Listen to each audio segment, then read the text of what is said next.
Dun, dun, dun, dun, dun, dun, dun, dun, dun, dun. Hey, hi everyone.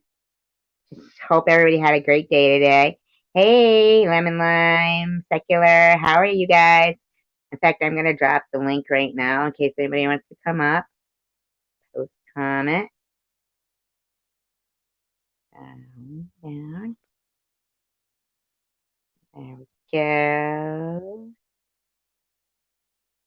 There, yay. Hi, Mr. Rourke, how are you? Yeah, so it was all right. It was a good day. I went to the doctor's today and it was, but I'm gonna wait till Prudently gets here. He'll be coming in soon. So how did everybody else's day go? Was it okay?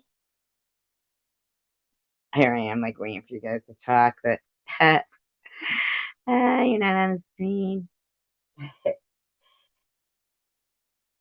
Yep, it was all right today. And then I went out to eat. That was pretty good. I was just checking out this live stream. Hey Lemon, how you doing? You funny. Hey Mr. Rourke. Yeah, I was looking at this live stream just now, and I'm not gonna say what one. And they were, oh, you're welcome. And they were, oh, nice, nice. Have you been looking up those obelisks? I actually did, and I was looking to see if they appear anytime in the Bible, and they do in like the book of Jeremiah or something there, Jeremiah, and um, it actually says that it was toppled in Hierapolis, which is where they found that particular obelisk that is in Central Park. I find that pretty incredible, really incredible. I mean, that shows like um, credence to the Bible, which that's just crazy. Like for that to say that, and that's where that one was found. Oh, you finished The Streets of Laredo? That's a good movie. Did you like it? Yeah, the guy dies at the end, the Mexican guy. Oh my god, I told everybody. Spoiler alert. He doesn't die. I was kidding. Yeah, but there was like this live stream and they were um talking about me in the chat room, and I was like, wow, you guys are so off base, you know? One was how I actually go all the way to Boston for my chemo. I don't go to Boston for my chemo. I mean, I just like how people think they know things and they don't know what they're talking about. Like, I never even said I went to Boston for chemo, but that was just so they could fit in, their whole narrative of, I don't know, it's like bullshit. People are funny, not funny, haha, either. But so how's everybody? What's everybody doing tonight? Anything good? Or you're here, so that's good, right? Mm,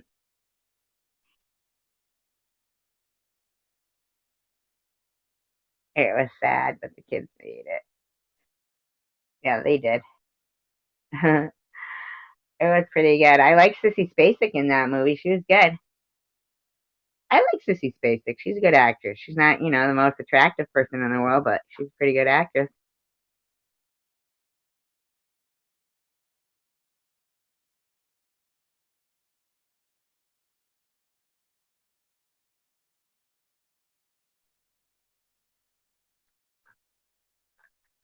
Remember she was in Carrie? Which, I mean, it was okay, that movie, but I didn't think it was like one of the best, you know? But it was alright.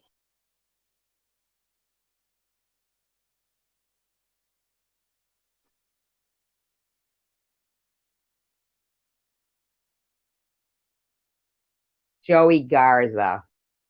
Yeah, that was his name, Joey Garza. Yeah, that was the Mexican kid, correct? Yeah, he was mean. Now I have that song stuck in my head. What is that? The Tonight Show, right? Crazy, crazy, crazy for feeling so lonely.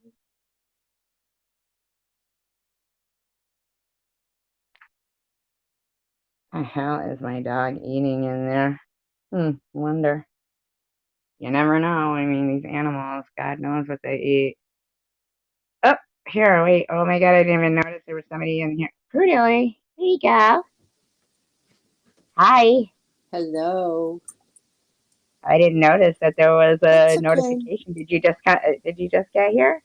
Like 10 minutes ago, but It I'm was not patient. 10 minutes ago. Did you see that thing I sent you? Yes. My Crazy, goodness. right? Yes. You could say Yeah, that. Yeah. I would But I say thought maybe they'll like to donate to your GoFundMe page. so. I mean, if they're concerned, right? Right? Good I think point. it's a reasonable question to ask, if I pop in. Yeah, that is a good point. I mean, hey Ace, how are you? I Yeah, and mean, not not Ollie, not Ollie, not, um, not not Ollie. Pissin. Pissy. You mean Huh? Miss Pissy? Talking about Miss Pissy? Oh no, no, no. Um, somebody there was saying that I was getting my chemotherapy in Boston. Oh no, no, no. Oh, you got your TV on or something, right? Yeah, I got it. It's you. I gotta mute it. Hold on. I like to have two devices on. Here we go. Okay. Hey, Okay. everything. How are you? Thank you. Yeah, my appointments were pretty good. Yeah, They were let's good. talk about that. Let's talk about that. All right. So, Yeah. Yeah. give an update to Yeah, but I everybody. just was like, I just wanted to say how, they were saying, somebody was saying I get my chemo in Boston. And that's Yeah. how, just Right. how off base they are with their things that they say. Because, what anybody, you know what I mean? They really should verify their facts Yeah. Well, before they start saying things that are not true. That was my couch. I didn't fart, by the way, so everybody knows. So, yes, did you know I don't like that word? fart? Yeah, I really don't like that word. Well, all right, queef. I But I just didn't call it a anyway. toot. Toot sounds much more respectable. I go, I see your name pop up. I'm like, hi, prudently, in the chat. Oh my God, Hello. somebody has your name. Yes, so I had an appointment today with the surgeon and with my oncologist. Mm-hmm. And the surgeon, he said that I responded well to chemo. And so instead of like a mastectomy, A they what? can do a lumpectomy. Okay. So the mastectomy was basically taken off the table. Yes, Okay. so that's good. Yeah. And then I said about, how I know I'll have fear though, How you like fear of it coming back. right? Would there be? And they said they can, give me a certain, like, it's a estrogen, something to not produce estrogen because I guess that's Hmm. bad. Right. You don't want to produce the extra estrogen. Yeah, remember they used to say it was good. People, like, Yeah. Well, yeah, and that's then when they all of a wanted to sudden put it's all the. bad and causes cancer. Yeah. Well, they still want to put everybody on birth control pills. Start them young. But Yeah, and that's now let bad, me right? ask you this: Did they say that if you had a mastectomy, your chances of a recurrence would be less? What are the statistics on that? Well, that's why I asked that too, and he seemed to feel like, I mean, they're so reassuring that Mm-hmm. um I I feel like maybe because they were thinking, of the radiation too, like that would kill Hmm. any other cells. Yeah, And because I responded well to the chemo, right. and I just feel like my oncologist, plus the surgeon, but I've had more appointments with my oncologist.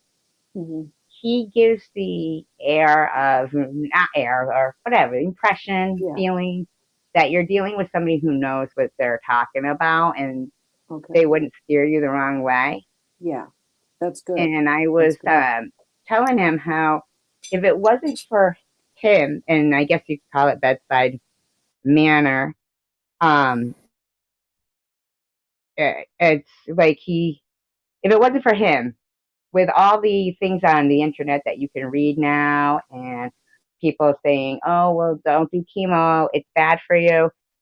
You should try Rick Simpson oil. You should try this. You should try that." That the confusion in the beginning was it was overwhelming. Yeah, You know what I'm saying? yeah. You didn't have Like I was anybody with you, scared right? of the chemo because I was getting so much feedback. Yeah, everybody has advice, you know. Yeah, but I feel like I think that because of all of the scientific research Hmm. that is, going, that Yes. not enough scientific research has been done on CBD oil or pot suppositories and Hmm. avoiding chemo. These are the questions I would have just asked. What is the rate of a recurrence if you just had a lumpectomy? The And girl who was his surgical coordinator, the lady, I should say, yes, she had breast cancer 13 years ago, and okay, it ended up having being just where they would do a lumpectomy. yeah. And she said it hasn't recurred in 13 years. So Oh, that's good. That's good yeah, news. I was looking at everything, included where he says, but if you ask a surgeon what he recommends, of course he's going to recommend surgery. That's his specialty. Just saying. Yeah, Right. but I would think he would recommend, if that was the case, then he would recommend more expensive. If he was thinking of, oh, I'm going to, but he's recommending a lumpectomy and Versus you the know, mastectomy. Right. yeah, and not a mastectomy, and then that whole reconstructive surgery. So if he was like Hmm. thinking of for the buck, you know. Now, let me ask you this. Did you happen to ask him if you had a mastectomy, would you still have to go through? I mean, I'm assuming you wouldn't have to go through the radiation treatment, right? I I feel like when it was explained to me by Dr. Ayer, Hmm. a couple of weeks ago about the radiation is in case there's any that stick to the walls, Uh-huh.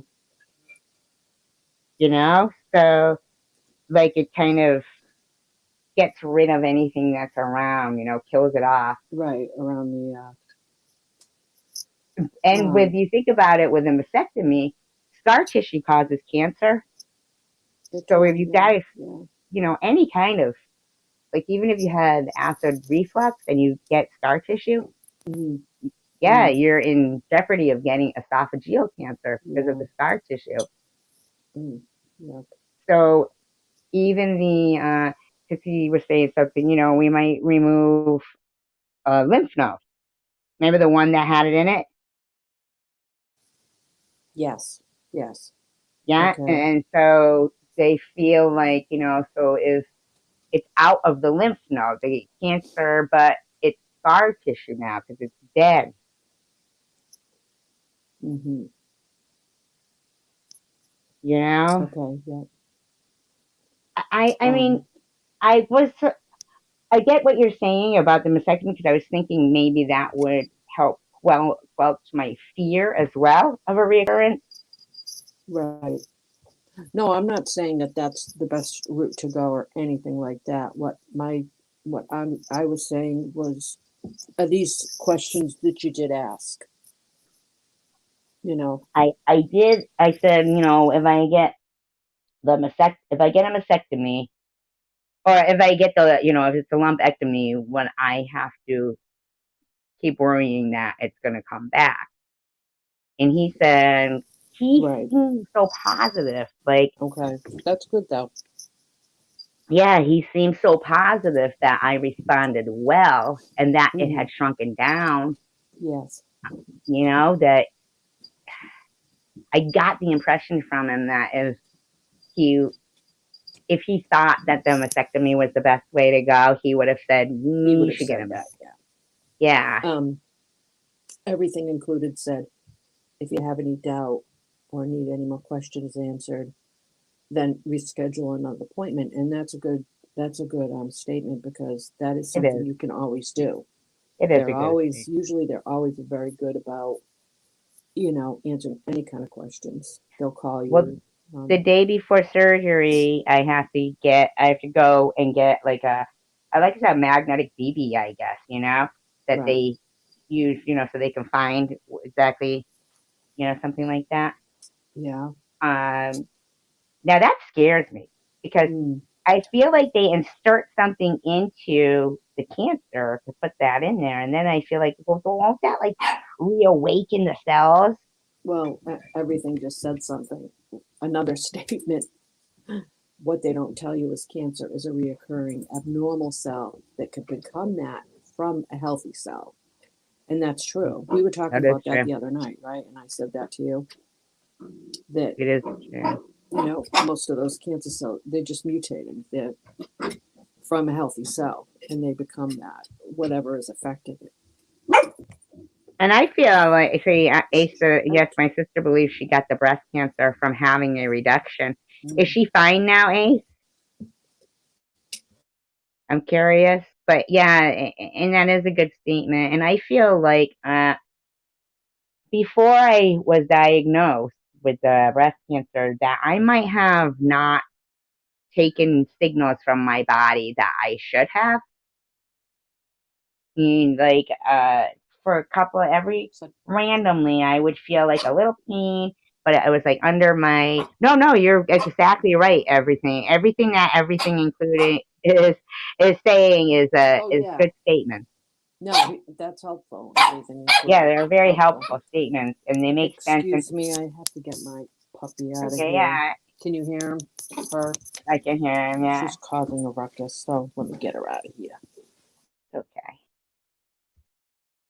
I have a lot of knowledge about everything. It seems. Oh, hence your name, right? Oh my God, that's right. She did pass away. Oh my God, from the breast cancer. Oh my God. Did she go to chemo or was it a reoccurrence? See, I know we've talked about this before too. And oh my God, I'm so sorry, because I know that you have more than one sister though, right? I mean, so I guess I might have been thinking maybe that was I'm so sorry. Yes, Prudently is very kind. She is. I'm sorry about I your sister. That's how, yeah, Ace and That's I tough. kind of met, like Yeah. talking about our sisters. And I'm Mm. sorry because I guess I was just, yes, she had it. Uh, who's the speculator? Who's coming in? Oh, look, Terry wants to come in. Should we let him in? Let him There he is. in. There he is. Hey, how you doing? You gotta turn your TV down or whatever you got in the background there. Let him in. How are you guys Gotcha. doing? Hi there, Terry. Hi, Prudently. Good to see How you. are you? Good, thank you. He was the star of the show last night. He was like, Yes. yes, to the moon and back. He was on a different channel and he was pretty popular last Oh, night. really? Yeah, they were treating me like they were sexualizing me. I was being sexually harassed. They were sexually harassing me. Oh, I think They were you should raping file me. charges. Yeah, file charges. Filed charges. They were making me very uncomfortable. They were treating me like a piece of meat. How you guys doing? That's funny. They Oh. were too. There's a really couple of really big fights on there when I first got on. I Are heard you that. kidding? Yeah, With who? a couple of different individuals going at it. Oh, my They were goodness. infuriated. Oh, something you said or no? No, not this time. Oh, good. I heard it was. Oh, I heard. No, sorry, I'm only kidding. You loved it. there Everything you included said you loved it. go. So, He actually was embarrassed, though. He was blushing. Was I really? I don't blush. You looked a little flushed. mhm. He did dance a little, He's though. fair skinned, so I bet it did. He did dance. You danced. Oh my. Boy, Yeah. I'm gonna stay up later. I want to see you ladies dance. Get the cams on. Are you kidding? I want to show me a rhythm. Oh, Show I me don't your have any. rhythm. I admit it. I don't have any. What are we talking about? Bigfoot? Not right now. We're No. talking about Tracy's doctor's appointment. Oh, really? When's the next one? Yeah. Well, she had one today with her oncologist, and so they're going to move forward then with you doing the radiation. Do you have something scheduled, or are you waiting on that? Because that takes a little time for them. The I radiation believe. or the high XX or the surgery. I'm sorry. I was. The surgery, I'm sorry. Yes, that The comes surgery is before the next week. radiation. Oh, it's next week. Okay. Yeah, it's next week. Oh boy. Is your Yeah. daughter gonna come in for that? Because otherwise, I'll take you. Well, yeah, she's not. No. Because yeah, you can't just. That's not something you're going to be able to just drive yourself home from. No, I wouldn't. Right. Ace last Hello, night, someone from XX. Australia was here chatting. I forgot their name. Oh, I was there's just reading. New Zealand. I'm sorry. Yeah, so it's next week, and then they'll do and then I will go over those questions that you and everything included were talking about Mm-hmm. when I go there the day before, Yes. because I am interested in like asking again. You know? Right. Did you Yeah. write it down? No, that's probably why it would have been a good. Yeah. To have the second set of ears there. Yeah, Right. absolutely. But I'm not going to say I was right. Don't. I'm not You gonna were write that right. down. I'll say it. Everything That's included. Were you there last night when he was beat red? Because everything included says he was beat red. So I was just wondering if they were there in the room. I did listen back to the live streams from that particular one, and then the other one that she kind of goes head to head with. Right.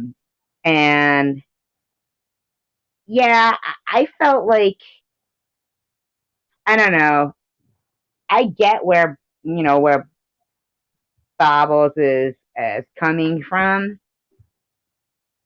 but I didn't think that like body shaming. I didn't know they were body shaming each other though. Were they body shaming each other? Because I didn't know that.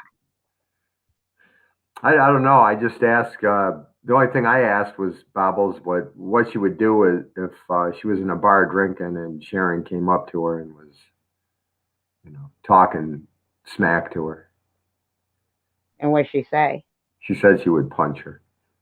I'm not trying to instigate anything between them. I just, No, but she did keep making like comments about Bobbles talking about ice cream and just saying things like that. You know what I mean? And I thought, oh, that's kind of not good. Yeah, it's one of those things that they would probably get nasty if it hit the streets. Oh, jeez. I would say so. I think there's going to be a street war. There's going to be a YouTube street war. People are going to take sides. I know. Imagine if we actually. Hi, Clemson Tiger. How are you? I'm like go bouncing from subject to subject because everything included said if you ask me during pre-surgery consult, it's so shocking and hard to concentrate and retain info. That's true. Yeah, that's so true. That's why I All said you needed shocking. I'm to not gonna lie to you guys. I still am shocked that I'm even going this. through the whole situation. You know? Right. Yeah. I And then I really get shocked digest. that. Yeah. What kind of diet are you on? You eat a lot of vegetables and that. What's that diet called? The Paleozoic diet, the Paleolithic, or whatever? No, I just eat anything I want. And I know I'm not supposed to. But here's the gig. I can't even taste anything really anymore. Oh, you don't have a good sense of taste. I used to before It'll the come cancer. back though, right? I hope so. Yeah, that will come back. Yeah. Yeah, I really hope so because I like food. Yeah. Yeah. And it really sucked because when I went out to eat today, I ordered something that in my head, I was craving it. And then when I got it, I couldn't really taste it anymore. So it wasn't, hi, Ben, how are you? Hello, Ben. Jets versus the Sharks. Remember that from West Side Story?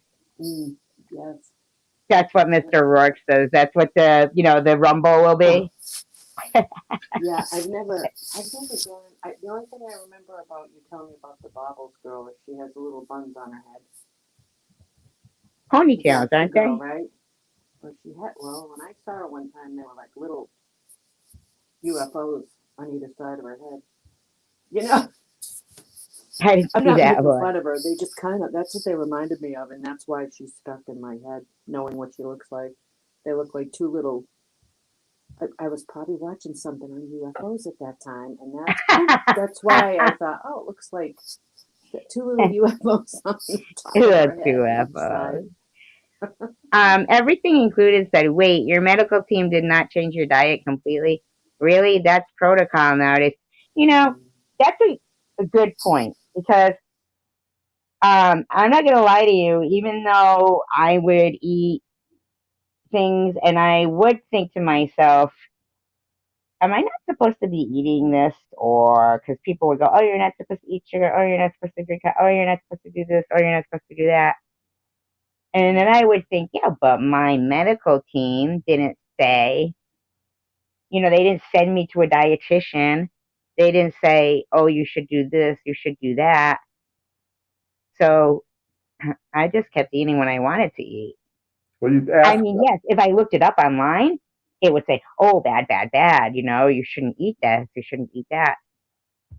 But then I would also go back to, well, my doctor didn't say I couldn't.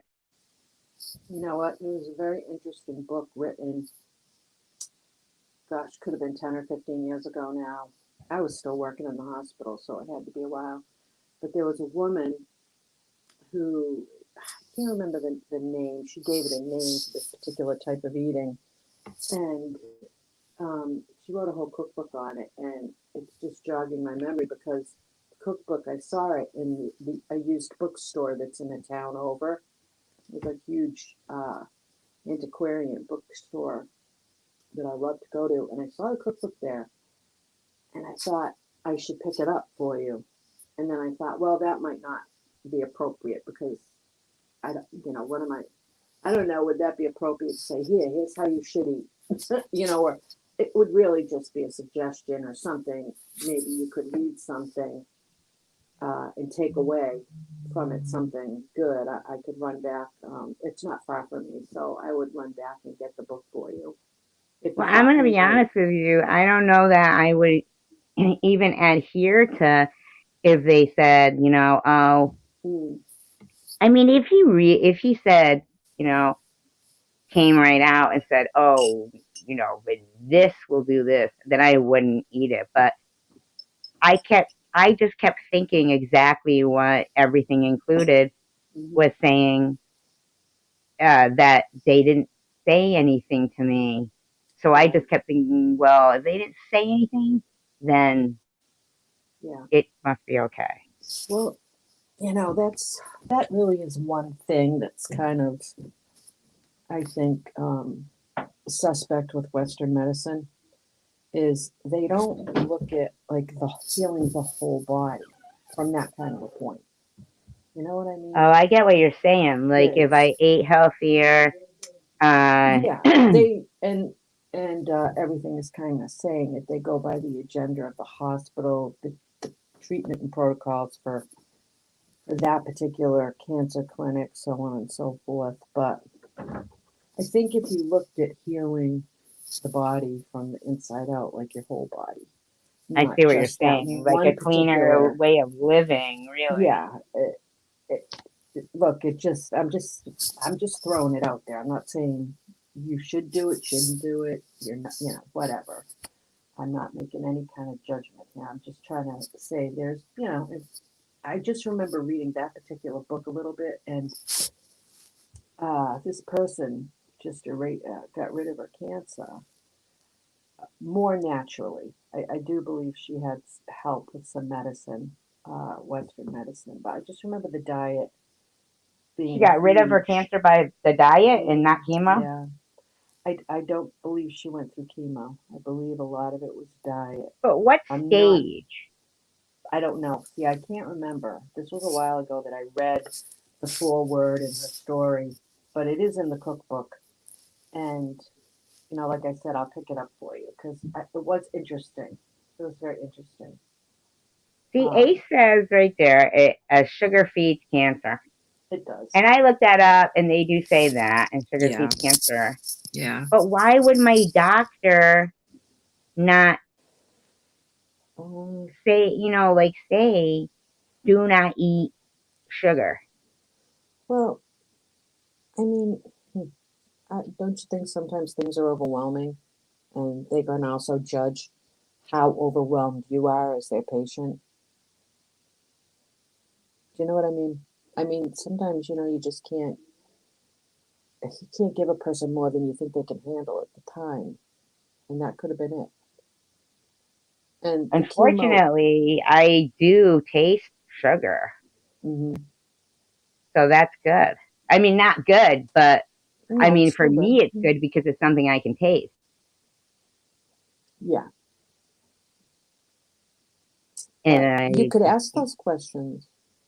be too late now because I've been eating a lot of No, ice cream. no, it's not too late. You And could they ask give them me as you ice go through this. cream at chemo, Yeah. right? I don't know. I mean, I mean, I'll be like, oh, I'll have chocolate pudding for dessert, and they give it to me. but you don't have any restrictions. Well, wouldn't you think that the sugar would be restricted if they're saying that sugar feeds cancer? Right. But I think a lot of Western doctors, they just gloss over it sometimes. They don't take the naturopathic approach, don't forget. And I think it's a good idea not to overcook the vegetables and Mm, a lot of, don't cook the nutrition out of it. exactly, yeah. And that is another good point that you're saying Hmm. because when I did at one point ask about vegetables and everything, Hmm. and he said, okay, yeah, eat a lot of cooked green vegetables. And he said cooked because I'm thinking raw. And he Yeah. said, no, cooked, Mm, which I thought was strange. yeah. Well, I mean, they all have their own opinions, you know. Yeah. I don't know. It just seems like they're saying that I responded well, and I'm just hoping that I did. Yeah. Yeah. And I do think that maybe everybody responds differently to things, True. True. But And like they're good questions Mr. to Rourke says, ask. sugar is in almost everything. It is true. Yeah. Um, The Japanese people and Chinese people get cancer a lot.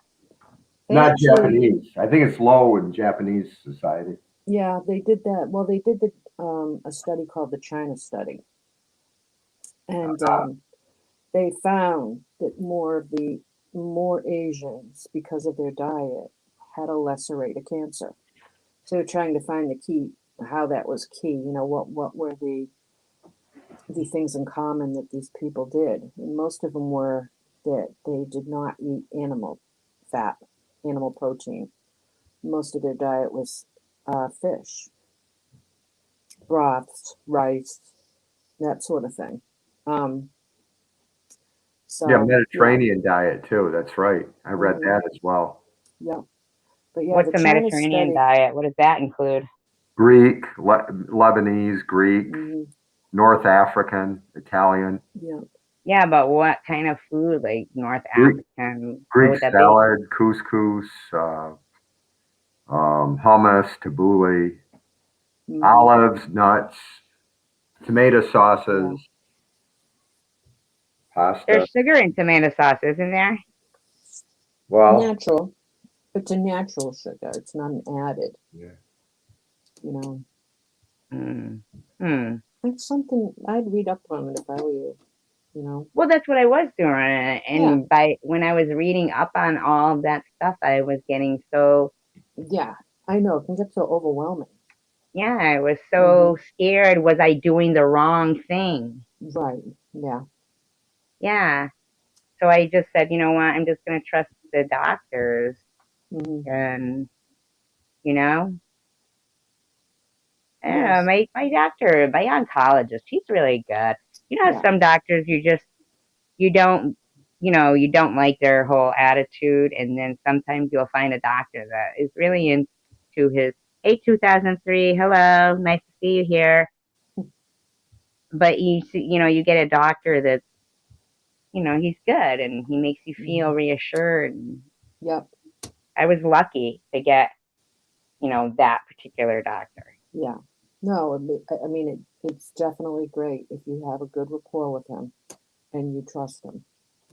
Yeah, I do. You know, that's great. And the nurses I don't think there. anybody's trying to put any doubt in your head at all. So don't think that. You know, I think people are just trying to say No, I these don't are, think they're trying to put doubt in my yeah, head. I these just are feel just like other things that can help you, no, I'm combat glad it. to finally be talking about it because, Hmm. quite frankly, for a while there, I wouldn't talk about, my cancer. I would, but not Hmm. in the way you guys are talking with me now. Right. I didn't really have, well, first of all, I didn't really have so if I would go on somebody else's live stream, I felt like if I brought up cancer that I don't know. Right. It felt funny. I mean, if you look at the chat, I'm sure there's somebody that's been affected by it also. It's so Oh, a lot of, prevalent today. yeah, You know, yeah. I mean, what is it? 1 in 5 people have some form of cancer by the time they die. They've been affected in one You form mean like or even by another. knowing somebody, right? That's 1 in 5 usually will get cancer, some type of cancer. Yeah, Those are the statistics. That's high, I it think. is high. Yeah. Oh, she got Ugh. staph infection from her surgery. That's how Jim Henson died. Mm. Brooke Ooh. Shields was on a off that board. I said skateboard. I thought she was using a skateboard. Oh, wow. I was like, why would she be on a skateboard? you Yeah, you got know, to be careful after a surgery, you know. after a certain age, Ugh. definitely, right? I mean, I'd be like, no way. Just today, I got the results back from the bone density, Hmm. and of course, I think after a certain age, everybody starts. Not that I feel it, but they say, oh, of course, signs of osteoarthritis, but Yeah. nothing that I feel or anything. And he's like, so within the next 10 years, this is the percentage that you could break a hip or you could break a Hmm. bone. And I'm like, yeah, not if I stay off I skateboard. know, don't you? Just, you don't need to hear that, right? I know, right? But it wasn't a real high percentage. Like, so I was like, oh, good. It was on ET last night, and it was an exercise board, and she broke her leg. Oh, What kind of an boy. exercise board? And how high was she up doing it? Now you're asking questions that are tough. Survivor Right? Girl, Yeah. have you ever got to a fight? What kind of fight? I don't know, like a fight, another female, a physical fight. Just maybe two, I think. Too. Two. One when I was real little, and that wasn't like I was fighting my cousin, so that was like no big deal. It was That a doesn't balance count. board on the ground. I don't know. Then she fell, and it was on the ground. She was having to balance on it. I never even heard of one of those. Yeah, But hospitals are very dirty, everything. Yeah. yeah, right. I know. They are. And Get you in and out. another one, I was in a fight. Like, I don't know. It wasn't like some pulling hair and everybody freaking fighting and shit. She tried to smash a chair over my head. Oh, The girl. okay. Yeah, and I didn't see her, but for some reason, we were all dancing in this huge circle, and she came, and I just happened to be the one dancing next to her boyfriend. We weren't doing anything. Everybody was in a circle, just dancing, you know. Mm-hmm. Yeah. And so the person across from me yelled, "Hey, look out!" And it made me put my hands up, which was good because she was coming down with a folding metal chair, and then I guess everybody kind of fought, and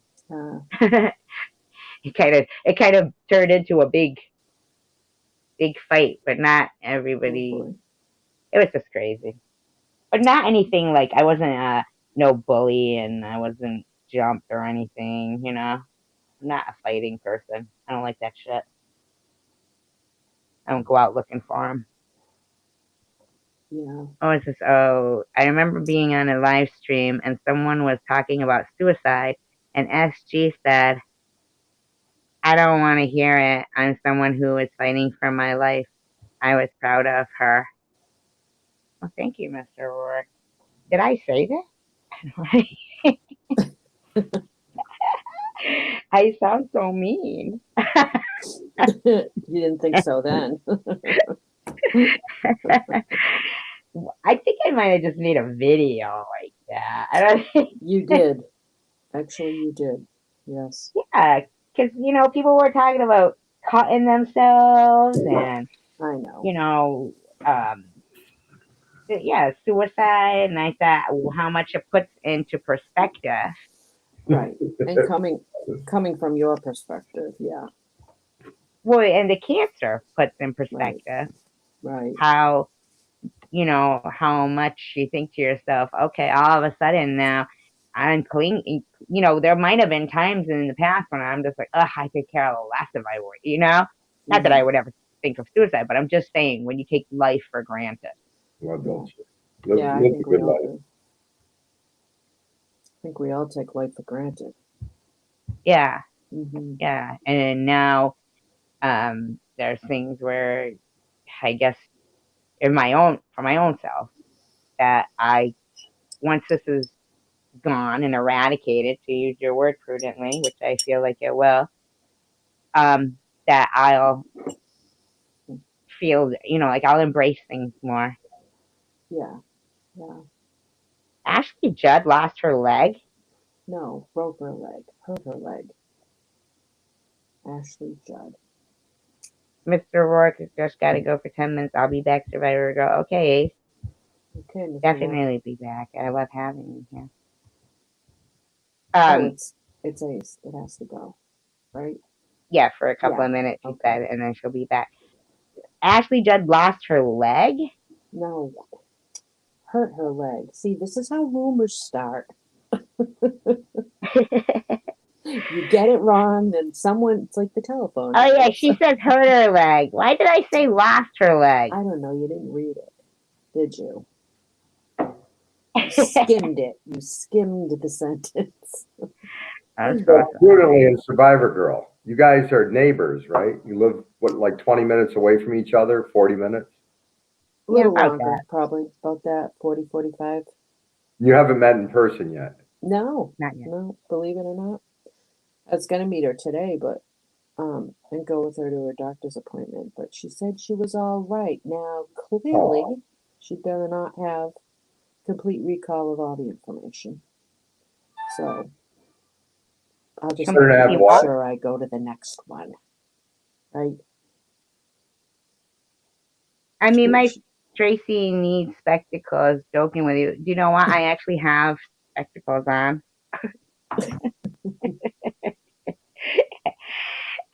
Yeah, and they were, they're. I don't know why I said lost.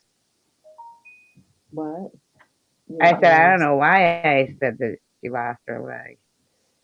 You probably just skim the comment, or Yeah, a lot of us uh, don't read everything correctly, and then we I'm relay sorry. the information incorrectly too. Ashley Judd is very pretty. Yeah, she is. I just Judd. remember the last time I saw her was at that march for women, that went to the White House, all those pink pussy hats on their heads and everything, and she was screaming from the podium at President Trump. Oh my gosh. I was I like, didn't see wow. that. You didn't see that? Yeah. They had pink Little pink pussycats pussy. on their heads. Yes. You missed that. Yeah, what were they there They for? did. I don't know. They still claim Trump was misogynist and all that, and they wanted their rights. I'm like, I don't know what rights that they don't represent me. That's all I thought. You're Huh. not marching for me, ladies. Not, Are I you am not putting a pink pussycat hat on. Well, a, are now you that she lost her leg, she's just gonna hop. No, are you a staunch Republican, Prudently? no, no. I don't really like either party, to be honest with you. Okay. I prefer. I vote independently usually. I mean, I wouldn't throw my vote away. You know what I mean? Right. But I do tend to vote conservative just because I am conservative. But Okay. um, I don't like to identify with the Republicans either. Honestly, yeah. So Anyway, I like, I do vote. I follow politics and everything like that, but I was Tracy pretty was, disappointed. Tracy was a communist at one time. No, I wasn't. Don't tell people that. Yes, she was. No, I I don't. I hope didn't. not. She was Jew. She's got some Jewish blood running through her veins. Yeah, I was never a communist. Yes, you were. You were? Yeah, right. These things I don't know about you. Shania Twain is the one. Sending you love, Tracy. Now they're talking about, she says, to each its own. This in 2003, I am not a communist. I don't even know what that means. I don't even know why secular said that. Did you miss the class on that? No, I do. I just, no, I'm not communist. Yeah, 2003. Everything included was, Definitely they were talking communist. about that movie Double Jeopardy She was in good in the that. chat. That was a good Yeah, movie. she was really good in that. Yeah, that was a good one. Is that one? Did that one have Morgan Freeman or no? She was in a Yeah, couple it though was with with him, him. right? Yeah, it was with him. Yes. It was with Yep, him. it was with him. Yes. Would I lie to you? Yeah, no. She did have a couple with him. Yeah. Those She hasn't made and any good ones lately. her. Well, listen, ladies. Hey, have a good time tonight. I have my daughter today, and she Oh, went. do you? Yeah, we ran to we went to the park and the mall, and Oh, she wore me out. We were all nice. over the place. So. You need to go to bed. Yeah, I got to get up early and get her home and stuff and go to work. So Tracy, I hope you continue to feel Okay. better. Keep healing well. Thank you, Thanks, secular. I Secular. appreciate See that. you later. See ya. Bye. Stopping in, Harry. Yeah. Thank you. But yeah, they're saying Tommy Lee Jones. That was the one. Oh, you're right. Yes. Tommy Lee Jones was the one in Double Jeopardy. I love that guy. Tommy Lee Jones. I'd like him too.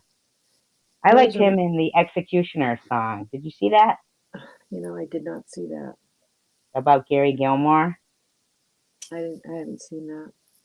Yeah, that was a good one. I feel like maybe I have. I don't know. Yeah, that was a good one. That was on the, you know, like on the TV, that particular one. Yeah. That was a pretty strange story, Gary Gilmore. You'll You know have who to that refresh is? my memory. He was like, you know, he got executed by the, you know, shooting squad. And he had, you know, done he had done some armed robbery and everything, but him and his girlfriend there, they kind of like, of course, I don't know, it was pretty good. You have to look it up. Yeah. You have to look it up. Oh, are you saying good night to Secular XX, or are you saying, I don't know if she's going to work or if she's saying good night to Secular? Good night, have a good day. No, she's saying have a good day at work tomorrow to Secular. Oh, okay. All right.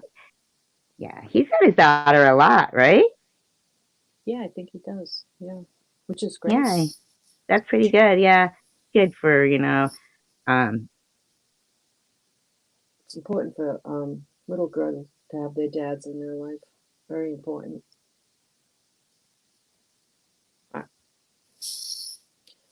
Oh, I think she bumped herself off, folks. I'm sure she'll be right back. No, wait a minute. Okay, I keep pushing buttons. I'm so sorry. What are you doing?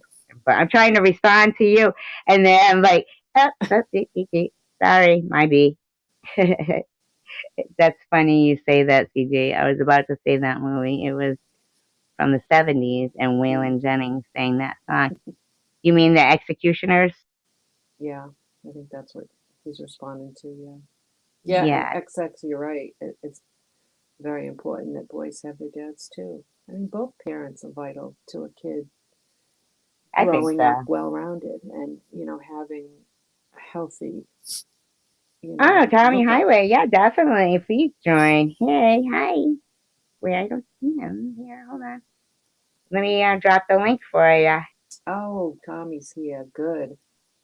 Yeah, I like Tommy. I like everybody that's here. I mean, even people that aren't here. I love everybody. I love everybody. I'm going to become Hare Krishna. Oh, my goodness gracious. No. You're killing Well, me. I mean, I do have the hairstyle for it now.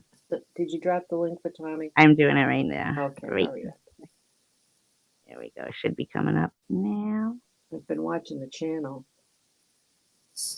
There we go.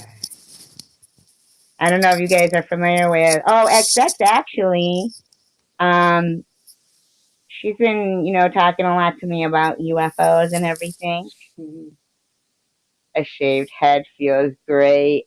I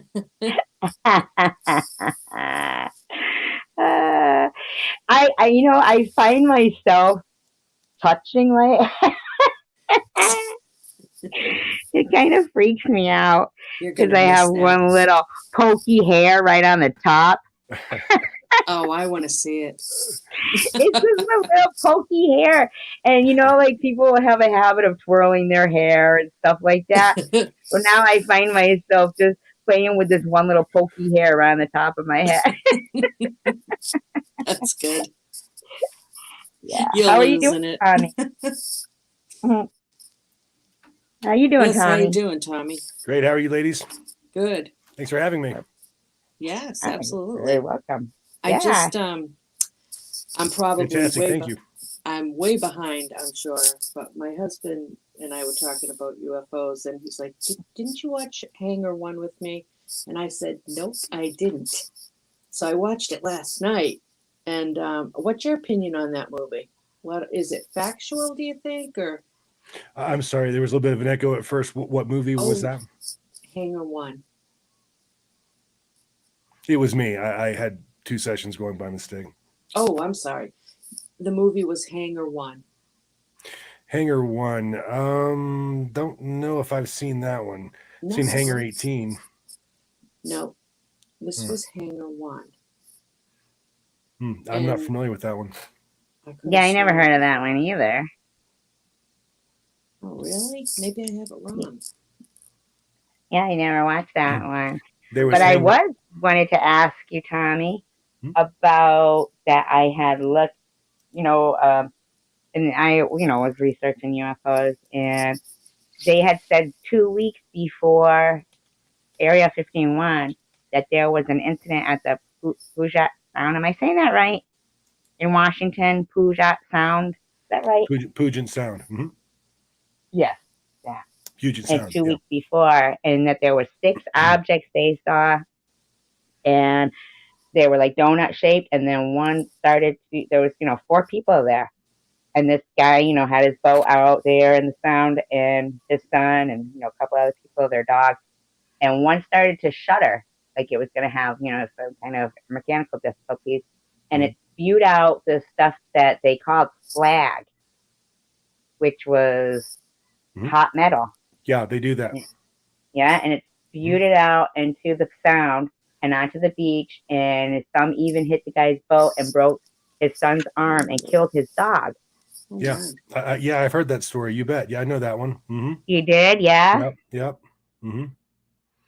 I thought that was pretty interesting. Very.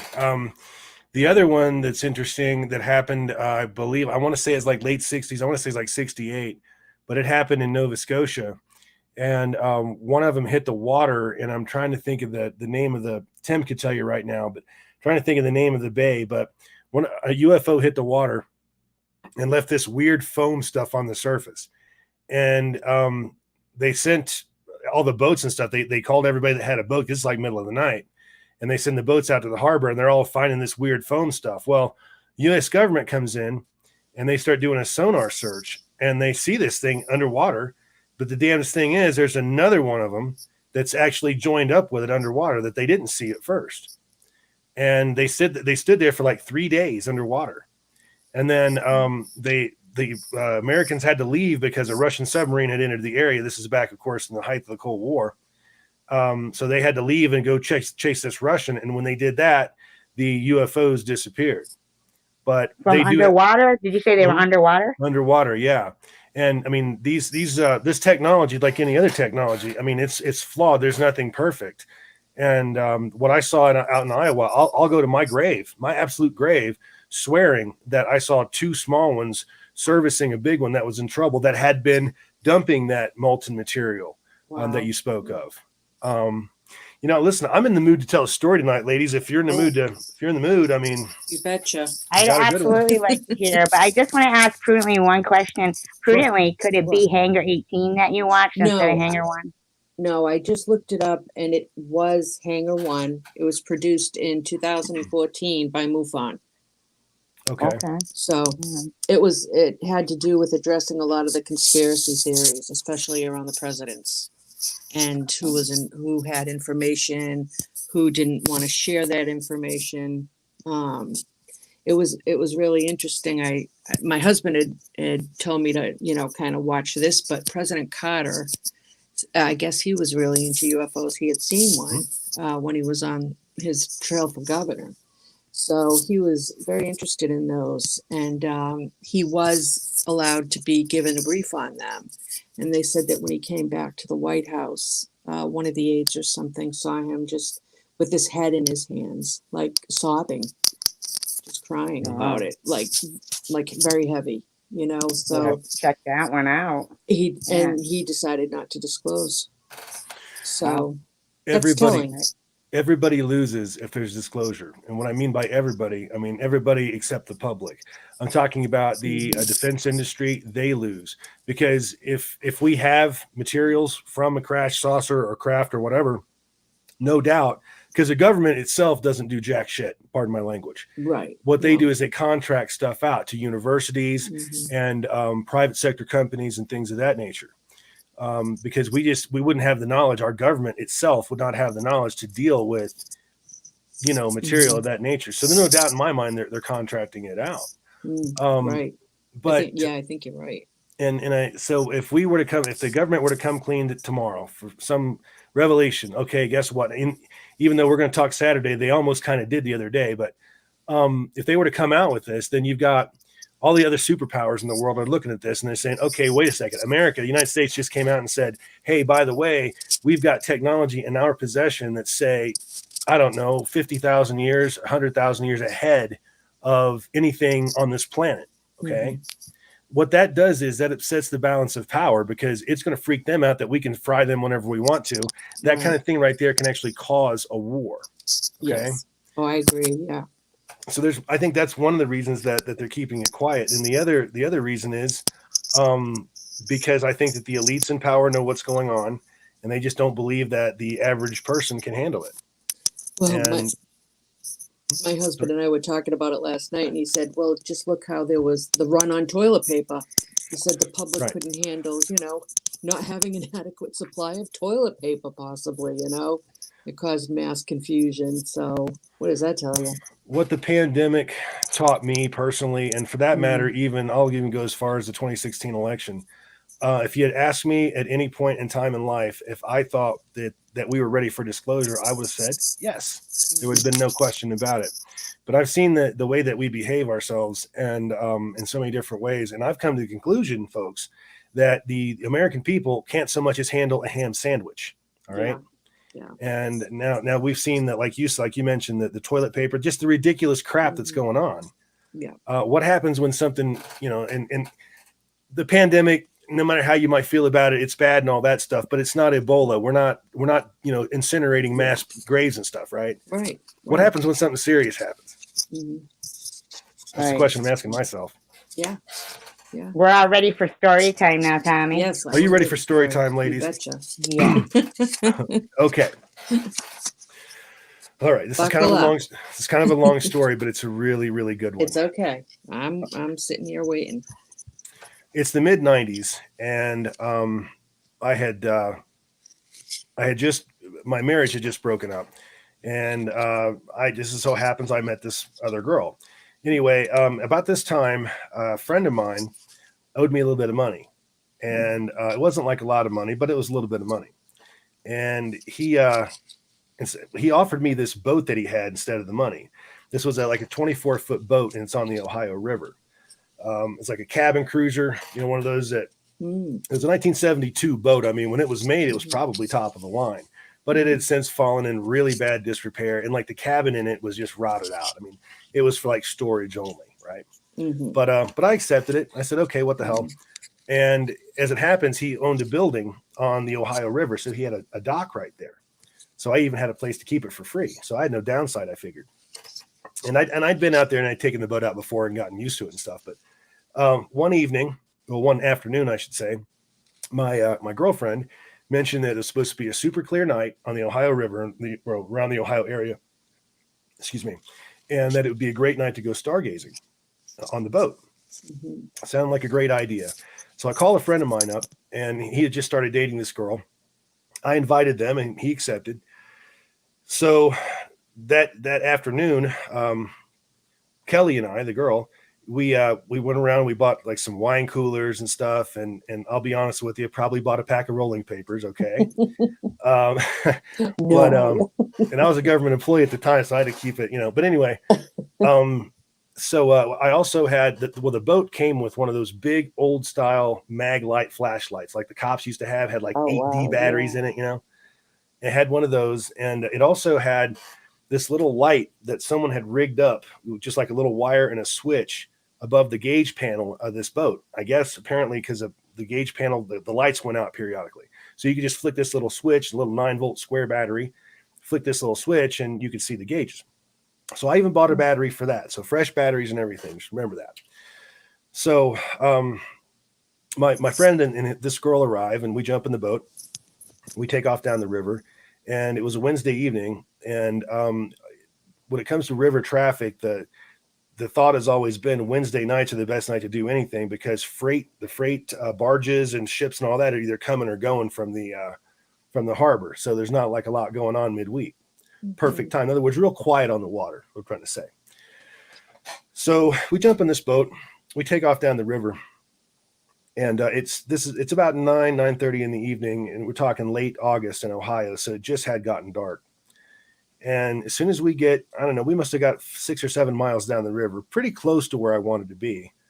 I start noticing this weird light way off in the distance downriver, and it was different. It was something about it. It was unusually bright. And again, this thing is probably a couple miles, probably 3 miles downriver when I first noticed it. But it's oddly bright, and it was just kind of out of place. Now, growing up in Cincinnati, growing up on the river in the 80s and 90s, you saw a lot of boats that had like neon and stuff, like party barges. I think all the rock stations had a party barge, so you would see stuff like, fancy lights and things like that on the river. And I just sort of naturally assumed that that's what I was looking at. And I wasn't going to hit it. It wasn't on our course. So I just kind of, okay, whatever it is, what the hell, let's just keep going. Well, as we get closer to this object, it's getting larger and larger and larger. And I mean, it became clear that this thing we're talking probably as long as a cruise ship. And, you see a lot of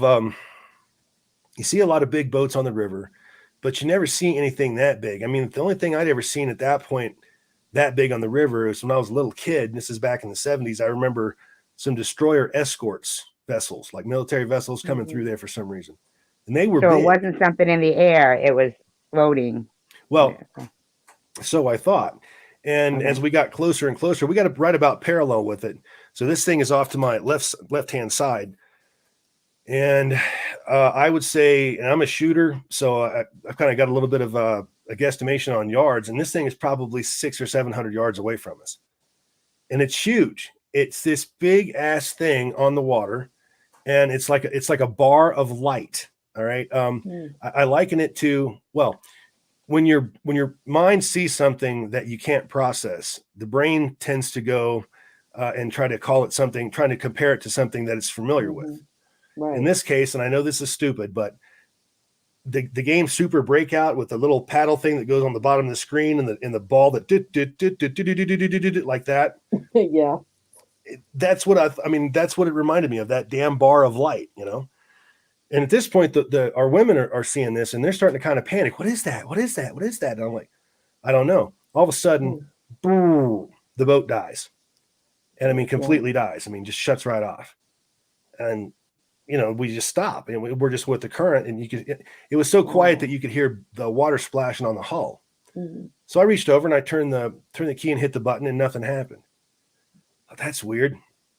So I grabbed that mag light, that big ass flashlight that I had just put fresh batteries in, and I clicked on it, and there was nothing. Nope, it didn't have any power. So I reached up and I hit the little switch on that other little light that they had wired on the gauge panel that I just put a battery on, and it was also dead. Okay. So trying to figure out what's going on. Well, the boat came with an old pair of binoculars that, and this sounds just stupid and crazy when I say it, but for whatever reason, they were stored in a paper bag that was covered in oil. Probably the worst damn thing in the world to have on a boat. Okay. As far as fire hazard, but I'm thinking, hey, I got a boat and I was a kid, I just wasn't thinking logically. Well, anyway, so I grabbed these binoculars and I threw them up to my eyes, and I started looking at this thing, and it instantly dawned on me that this thing wasn't on the water. It was hovering above the water. And I remember thinking, I don't want to say anything to panic the girls, because to be honest with you, I'm shitting peach pits myself. Okay. So real quietly, I took the binoculars off my neck and I handed them to my buddy, Roger. Now, Roger was not exactly he was a childhood friend of mine, not exactly the sharpest tool in the shed. He pulls the binoculars up, and I'll be damned if he didn't do the one thing that I didn't want him to do. He goes, "Oh my God, that thing's hovering above the water," which of course the girls are like, oh my God, paddle us out of here, paddle us out of here. I'm like, this is a 24-foot boat. Unless you got a pocket full of Hebrew slaves, we ain't paddling this thing anywhere. We're stuck at this thing's mercy, And That's a good one. Anything like that, pocket full of Hebrew slaves. So we keep watching it for just a few more minutes, and all of a sudden this big ass object, it gets real bright real quick, like blinks real bright, and then boom, comes right over top of the boat. Wow. And I'm talking about this thing. We're looking up at it, and I mean, it's enormous. It's, I mean, like a cruise ship size, this thing. Okay. And everybody else saw a red tinge in it, to be fair, but I just saw like a bluish tinge. Maybe that's just difference in people's eyes. Completely silent. I mean, zero noise. I mean, it didn't make noise when it went through the wind or anything like that. Okay. Just this big ass light above us. And Wow. I'll put it the way one of the girls described it later, is that all of a sudden this weird light from the craft started like raining, would be the best way to describe it, down upon us. And this light is really hard to describe because it didn't hurt my eyes, like it was bright, but it was like it kind of whited everything out. I mean, I was looking around at my friends, I could still see everybody, their faces and features, but it was like whited out. I distinctly remember looking at the steering wheel, the gauge panel, and it was the same way. And that must have went on for maybe a minute or so. And then that light that rained down on us just kind of went away, just kind of dissipated. Okay. So as soon as this light dissipates, this thing blinks again and boom, shoots downriver and stops dead about, I'd say about 3 miles downriver. And I mean, everybody was speechless. I distinctly remember nobody making a sound for the longest time. I mean, I think everybody was just kind of contemplating, you know, if that really just happened to us. So we're watching this thing downriver, and again, where the boat is still dead, and we're just going with the current at this. And it was a pretty fast river that night, so we were going a pretty good clip toward it still. And it, you know, and Roger and I are taking turns with the field glasses. I'm trying to get my girlfriend up here. I'm like, honey, you got to come up here and see this. This is a once in a lifetime thing. She's like, no. I was like, yeah. Anyway, she didn't last long. Hysterical female. Yeah, she didn't last long as Mrs. Highway. And Mrs. High Life? Is that what you said? Who's Mrs. High Life? That's what I call my girlfriends. Anyway, so that's another story for another time, huh? Right. So anyway, this object, all of a sudden, it emitted this like a wall or a beam of light lowers down from the object, like a line of light. It's the only way I can describe it. And it started moving like kind of like this, like it was scanning something in the water. What it reminded me of in the mid 90s was like a copy machine. You know how a copy machine does that with the light, you know? That's what, again, that's where my mind went looking at this. So it keeps doing this, and it does this for a while. Now I'm going to say half hour, 45 minutes. I mean, it was a chunk of time. And it was moving as it did it, because it crossed our bow and then crossed it again. Like it was like doing like a circular pattern. Okay. Then all of a sudden we start hearing the roar of jet engines in the distance. And I mean, military jets. And they were getting louder and louder and louder. And they were coming. I mean, they had to have been coming from Wright-Patterson Air Force Base. That's the only base that was nearby. They weren't coming from the airport. That was over behind us, and they were coming from the other direction. Anyway, as they approach and get closer and louder, all of a sudden this beam of light that was underneath this craft, it retracts it. I don't mean it turns it off. I mean, it goes like inside of it. This thing blinks real fast again and took off straight up and was just gone. I mean, faster than the eye could track it. Yeah. No sooner did this happen that two single jet F-16s, I assume, came screaming in real low over the water, and they banked left, and they headed down toward the south end of the river. But they started kind of circling. But the thing about it is they were circling in the wrong spot, because they were like way further down than this thing actually was. I think they had it wrong. But anyway, they circle the area for about a half an hour, and then they took off the way they came. So we're dead. I mean, we're with the current. There's nothing we can do. No radio. This is before cell phones. Even if we had them, they wouldn't have worked because everything else was lost power. And it's starting to get chilly, and we're dressed for summer: tank tops, shorts, flip flops. You know, the only thing I had that we could cover up with was this nasty ass spider infested old tarp that was in that cabin of that boat. The nasty. Oh God, it's just the nastiest thing. I mean, I gagged. My skin crawls thinking about it. I would rather breathe. I tell you, really, it was a toss-up. It really was. But anyway, so I managed to curl all of us up in that. We kind of huddled together, and we just drifted. And then the sun came up that morning, and there was an empty barge vessel, they're like a square box looking thing that cruises around on a river when they don't have a barge on the back. One of them was coming pretty close to us, so we start waving our arms and that yellow tarp and all that, trying to get this dude's attention, and we did. He stopped and hovered in the water, and he picks up his radio because I think it's channel 16 on the water is like the universal, channel. And I'm holding up my radio mic going like this, like I don't have radio, But the guy happened to have a whiteboard with him, and he wrote on the whiteboard and he asked if we needed help, and we said yeah, and he wrote on there, okay, I'm calling River Patrol, have a nice day, and he went on his way. So must have been about an hour later, somebody from a river patrol officer pulls up next to us, and it's like jet ski, like a double jet ski thing, this itty bitty little, like a moped of a boat. Okay. It was not going to pull the boat that we were in. He pulls up alongside and we throw him a line. He comes up and he says, okay, what's the problem? And everybody, when I look at when I remember the looks of the people that I was with, like they were victims of crime or something. Everybody had this this horrified look on their face. And I just said, and did you tell them what happened? Not yet. I just said, no, I said, we just lost power. That's it. He said, well, obviously I can't tow you, but I'll send somebody to pick you up and tow you back to our station, which that sucked in and of itself, because it was always rumored. I'd always heard growing up that if the river patrol has to touch your boat for some reason, like to tow you, or if you're in trouble, automatic $2,500. And that was a lot of money to me back in the 90s. That still is, but it was a lot of money back then, So, okay, I'm getting ready to bite the bullet on that one. Well, half hour or so goes by, and this big ass iron ship looking thing shows up. I've never seen anything like it on the river. And it pulls up, and this thing looks like it'd be in a war, and they throw us a line and they tow us to their station, which is probably about 10 miles downriver. So we get to there, and the guy casts us off, and there's another guy with a little jet ski boat, and he guided us into one of the slips in their dock.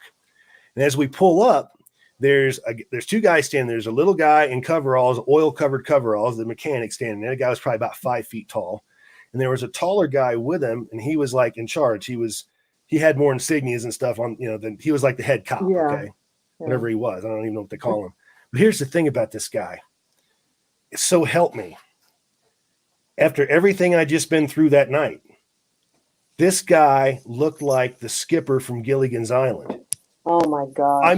Alan Hale, I think his name was. Yeah, you're right. The guy, he was a dead ring. It was hard to look at him and not like laugh my ass off thinking about the skipper. Okay. It really was. So he comes up and he goes, who's the captain? And, of course, I'm the captain. It's me. And he goes, okay, well, come on in with us. You can all come into the station house. And they walked us in there, and they had this break room in there. There's no wonder all of them weigh 300 pounds. Jesus Christ. You've never seen a break room anywhere like this. This was like, what do you get your own, what are they, Baskin Robbins in here? Come on. Cinnabon. Someone asked if you live close to Fairborn because you're talking about Wright Pat. You know who that is? Yeah, I grew up in Dayton. Mm-hmm. Who's Wright Pat? Wright-Patterson Air Force Base. That's Wright Field. Yeah. That's where the crash of Roswell was rumored to have been shipped to. Oh, okay. I thought it was person. Okay. So anyway, the guy says, okay, well, your friends can go in the break room. You need to come up to my office, which his office was like a box in the middle of this place, like up on stilts. So we had to walk up these like stairs.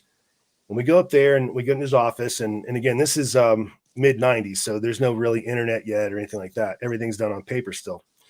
And he pulls out one of these forms, like an accident form. It's one of those, it's like real long form, and it's got like multiple copies, like a pink copy for this, a yellow copy for that, blue copy like that, right? And so he takes down my information. We sit down in his office. I'm sitting across from his desk, sitting across from him at his desk, I should say. And he's getting all my information. He gets down to the bottom of this form where, okay, in your own words, what happened? And I have asked myself this question, I don't know how many times. I don't know why I decided to come clean with this guy, but I did. Yeah, why? And there's something about him. I guess the skipper from Gilligan's Island thing or something. I just felt like I could trust him. So I sat down and I shared the story with him exactly the way I've shared it with you. And he didn't write anything down. He just sat back in his chair like this, just real intent look on his face, and listened. Oh, I forgot to say, this guy had a real big time Kentucky accent. Like, he was almost hard to understand. But anyway, Yeah. when it was all said and done, I told him the story. He looks me in the eye, he puts his pen down, and he said, "Well, son, I'll believe you. I believe me." And I'm telling you, of all the things that I could have imagined coming out of his mouth, the fact that he believed me, he believed my story, was didn't even make the list. I'm like, "You do?" And he goes on to tell the story about how he'd spent his entire life, he grew up there, and that those jets had kept he and his wife up for a half an hour that night. Oh. And he was pretty sure he was going to get a call that there'd been some kind of crash in the river or something. And that he called his headquarters, and they said nothing had happened that they know of other than the jets were there. So I tell the guy the story and all of that. And he says, "Well," he said, "I'll tell you what I'm going to do. I'm not even going to write this down. Wouldn't even know how to report this. We're not going to charge you for this. This just never happened. We got the mechanic charging up your batteries. That's going to take a little while." So he said, "Now I got to go up to Denny's and meet somebody. There's a Denny's nearby. I need to go up to Denny's and talk to somebody. If you kids want to jump in the vehicle, jump in the truck with me, I'll buy you all breakfast." Which, okay, great. Yeah. So we go to Denny's and we order. And I remember the girls they were just picking at their food. They didn't really eat anything. I was hungry as hell, so I ate. And the cop was talking to my buddy Roger the whole time. He was verifying my story because he's a cop. That's what he's supposed to do. That's what he's trained to do. Right. And Roger told him the same thing. Anyway, after a little while, this guy walks in that the cop recognizes, and they go off in the back and talk for a while, 10 minutes or so. And then they came back and he goes, "Okay, well, let's take you back." So we get back to the station, and as we pull up, the mechanic guy's standing there, little mechanic dude. And the cop guy walks up to him, and they talk. And then the mechanic walks up to me and he said, "Listen, I see that those batteries are brand new because I did just buy them new, $150 a piece. Right. That's one of the things I had to get for the boat." And he said, "I can't get them to take a charge. They will not take a charge. They're completely dead. Wow. They're going to have to be replaced." I'm like, "Oh, Jesus, on top of everything else, now I'm going to have to spend $400 on batteries." Yeah. And the officer, he said, "Tell you what, we got a parts warehouse that we deal with. If you can pay for it right now, we'll get them here delivered immediately, and we'll do it for our cost." Oh, wow. Cool. And I happen to have, a few $100s on me. Mm-hmm. So that worked out. So they bring the batteries. About an hour later, the mechanic throws the batteries in the boat. Boat turns on like a brand new boat. And we're getting ready to leave. And we board the boat. I'm getting ready to back out.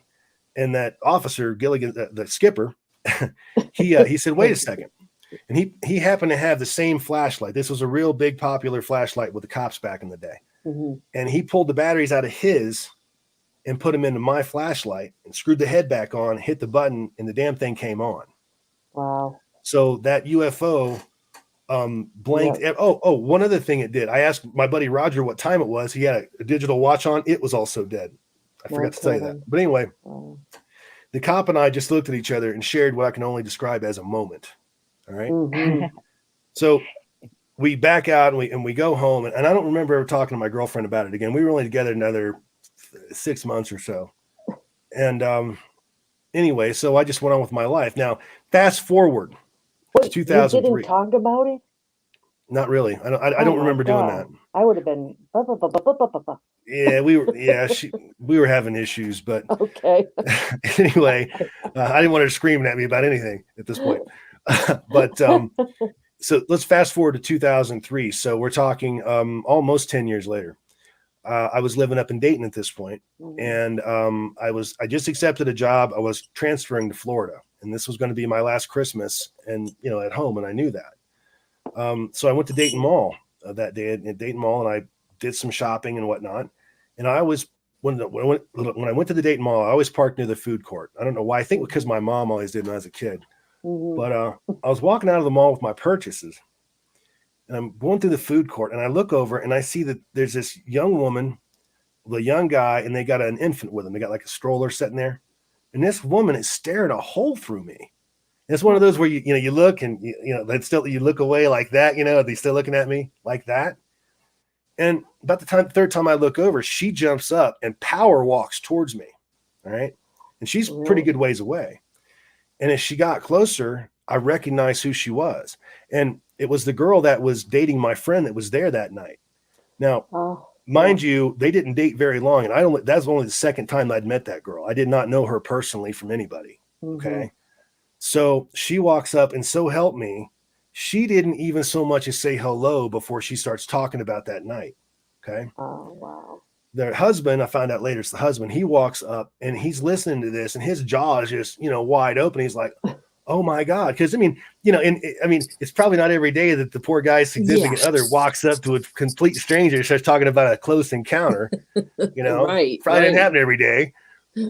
So there was a Ruby Tuesdays nearby the mall, and we all went there and got a table, and she and I sat across from he and the infant, and we told him the story.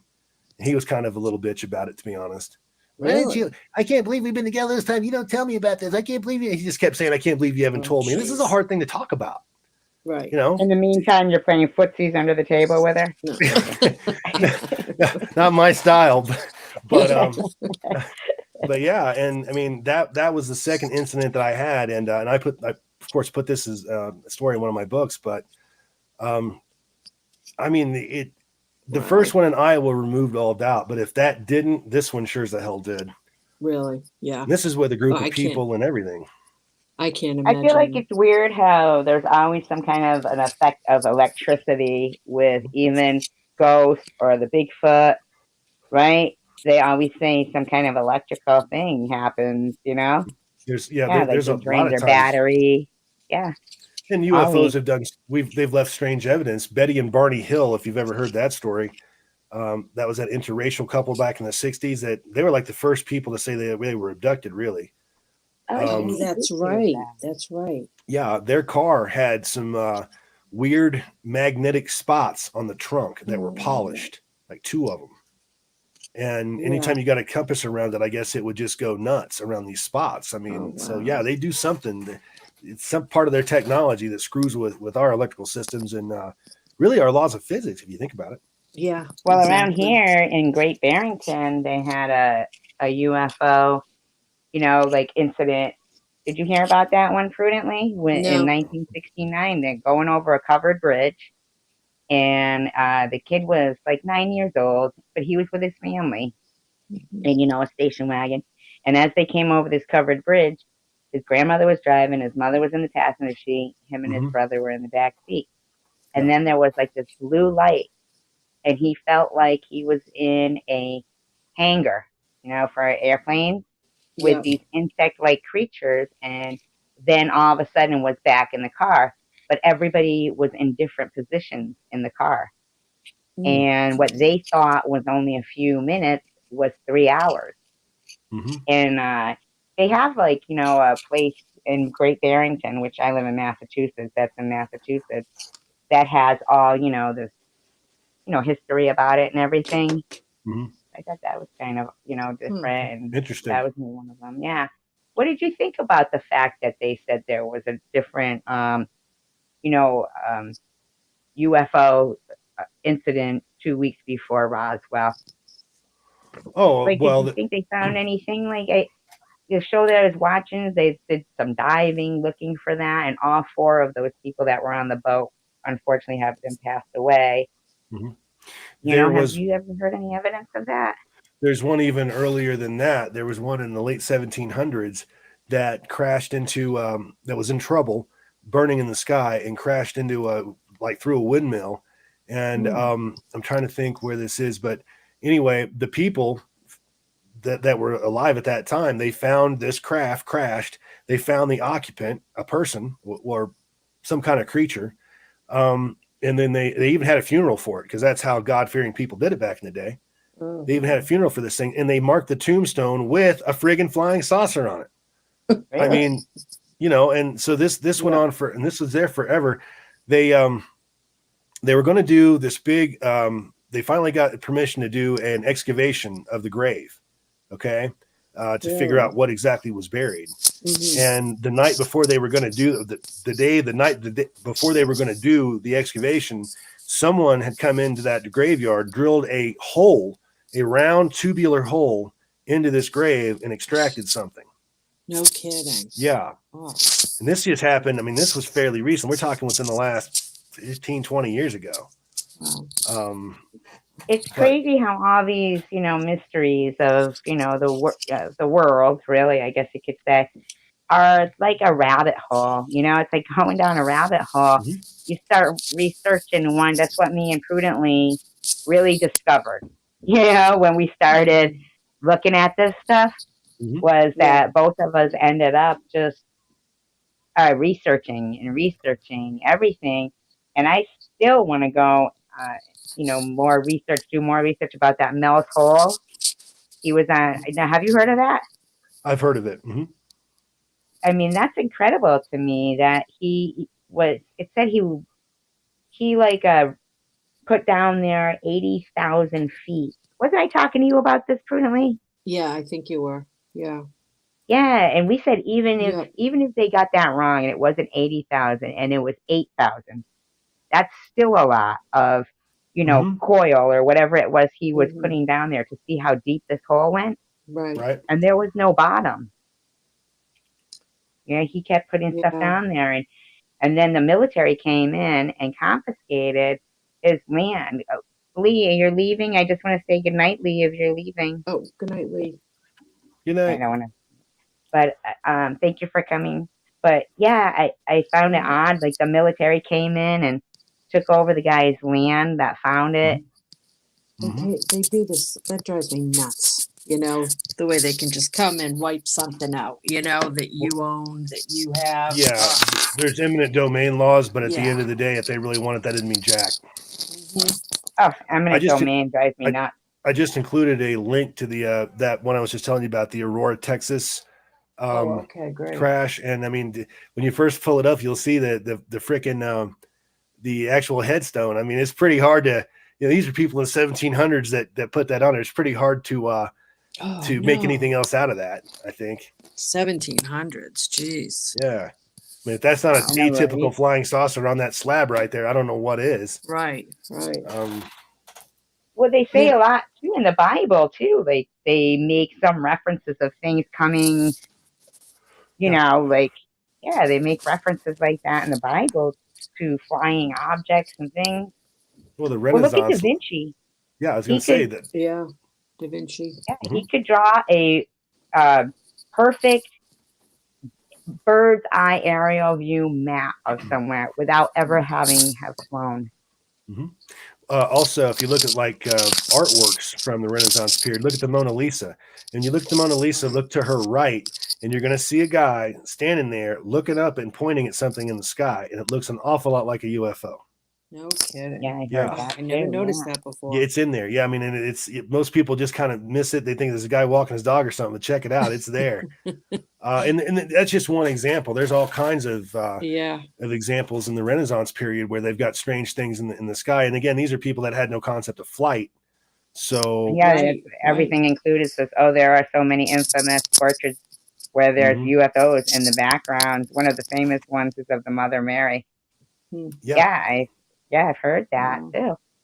I find it very all connected, possibly, Well, I think you got to understand that people back in, you can go, humans as a rule, but you can go from the Paleolithic period where they were actually making cave drawings where we've got UFOs and aliens and things that look just an awful lot like a gray alien. You take that, you can go as far as into the Renaissance period, and you're looking at examples of all kinds of UFOs. In fact, there's a German sculpture of a freaking war that went on above, I think, Miramar, Germany. It looked like, it looked like there's two different kinds of UFOs duking it out. Maybe that's not what it was, but that's what, and see, here's the thing. People sculpted or drew or painted or whatever, what they saw. Okay. Right. Because they didn't have an imagination. I mean, your imagination was, I hope I don't starve to death and die of cholera. That was your imagination back then. Okay. Right. And even the periodicals of the time, the books and stuff that were written in the Old West, what were they writing about? The Old West. Why? Because that's what they were seeing, Well, like everything included to say here, look at the Aztecs and the Peruvians that sketched onto the ground, giant animals that you can only see from space. Amazing. Isn't that incredible? And again, you're talking about people that supposedly had no concept of flight. Now, were they doing it for the gods? Well, maybe, but that's an awful lot of effort that probably took hundreds of years, thousands Right. of lives, hundreds of years. That is crazy too. I Mhm. mean, how they're there. Insanity. And how do they even move these huge stones, these huge pillars and they were moving them and doing all these things. How do you take blocks that big and build the pyramids? I'd Right. give anything to go back and see how they did that, because every theory that they've come up with, in my opinion, has been theories that people are just trying to reach for a theory. They're not grounded in fact and reality. That I mean, pocket full of Hebrews. exactly. And a bunch of Hebrews there. That was a Hebrew operation. Yes, sir. But I have seen in the Bible sometimes where, a certain, I forget exactly where it was, but they were describing of how to build something, talking about in cubits and in length and all that. So, I mean, I wonder if they were to compare the measurements, if they would compare with the pyramids and how they are. Well, they're perfect in certain sizes, depending on to your point how they're measured. If they're measured old school, then they're absolutely perfect. If they're measured by our standards, not so much. But the point is that all of the stones are exactly the same size. I mean, no matter how you measure them, they're all like perfect. And I mean, you're talking about cutting stone with stone, because we're talking about before the age of steel.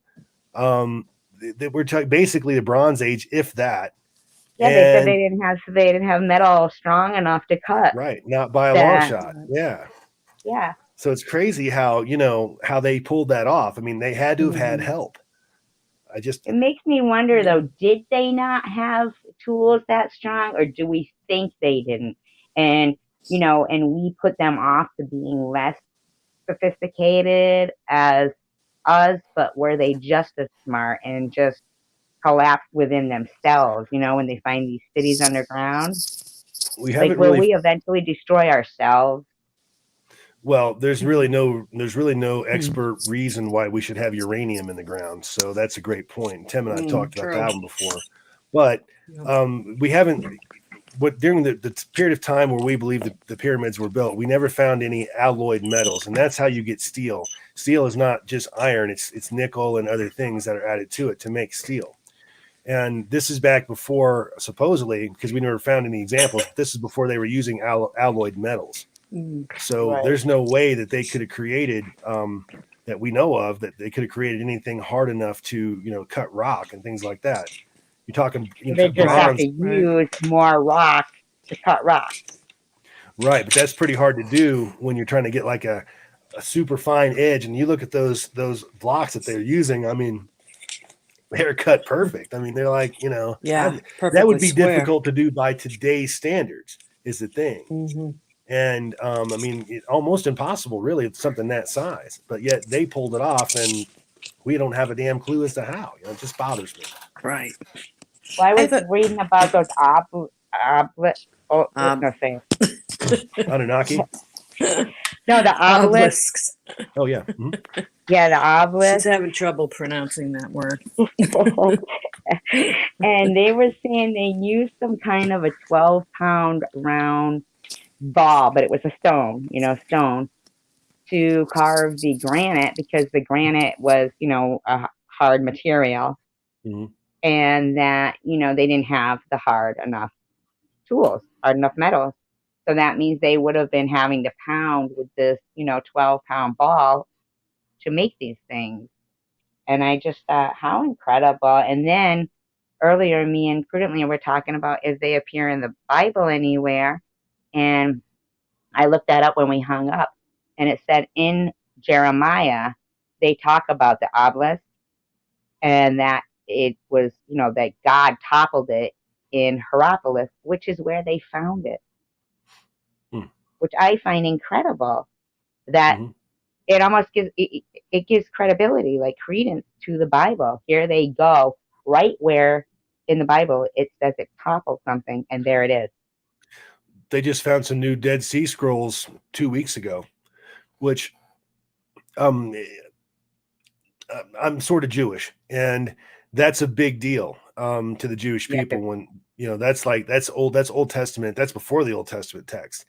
And supposedly, now what I saw, what they found, and it was just like little itty bits and pieces. I mean, who knows if they're going to make anything out of it?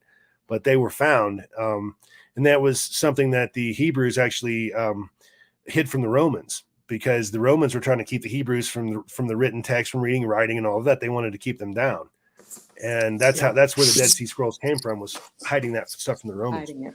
Yeah. You do look Jewish, Tommy. Actually, Only- now I'm only looking from the at side. you. Yeah, you do. You do have a look Jewish. Yeah, well, I'm kind of Jewish too. Yeah. But I don't practice it. But like Prudently says, I do have, Oh, you have hereditary. Jewish blood. It's hereditary. Yeah. My grandmother basically, well, she basically raised me, and she was a camp survivor. She had a number on her arm, so I don't have any tattoos. Yeah. Wow, that's growing up really living with that. interesting. Mhm. That must have been. Did she tell you? Did she talk to you about all that and everything? Yeah. I'd have to say yes. I mean, she was lucky. This was like right at the very end, so she got off light compared to the rest of the people. But yeah, and she always knew that too. Mm-hmm. But she was still processed and all that. Right. No, This horrible really thing. changes your Horrible thing. perspective, Oh, yeah. about a lot of things. Yeah. Yes, I was just amazed but like you were saying about the Dead Sea Scrolls too, they said even a 13-year-old, child that's studying Hebrew, speaking Hebrew today can Mhm. read those, and that just is how old that Hebrew language, and written texts go back. Mhm. It's like the original. Yeah. Yeah. Hebrew is the original religion.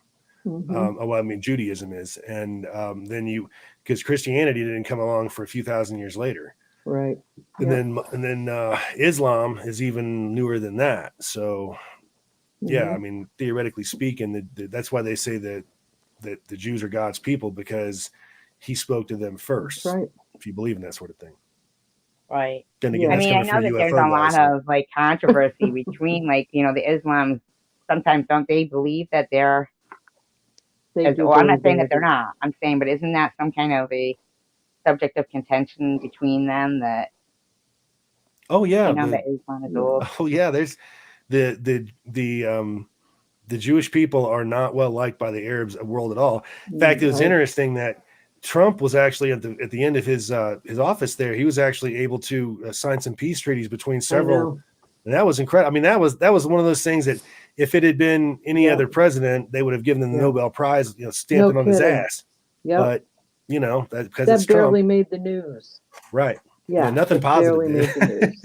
I mean, right? I didn't even hear what you I didn't hear what you said. He did at the end. Yeah, he actually had several different Arab countries sign peace treaties with Israel, and it's an unthought of thing that happened. I mean, it was like out of the realm of possibility, and all of a sudden, boom, it actually happened. So now they're normalizing relations with all kinds of Arab worlds or Arab world nations.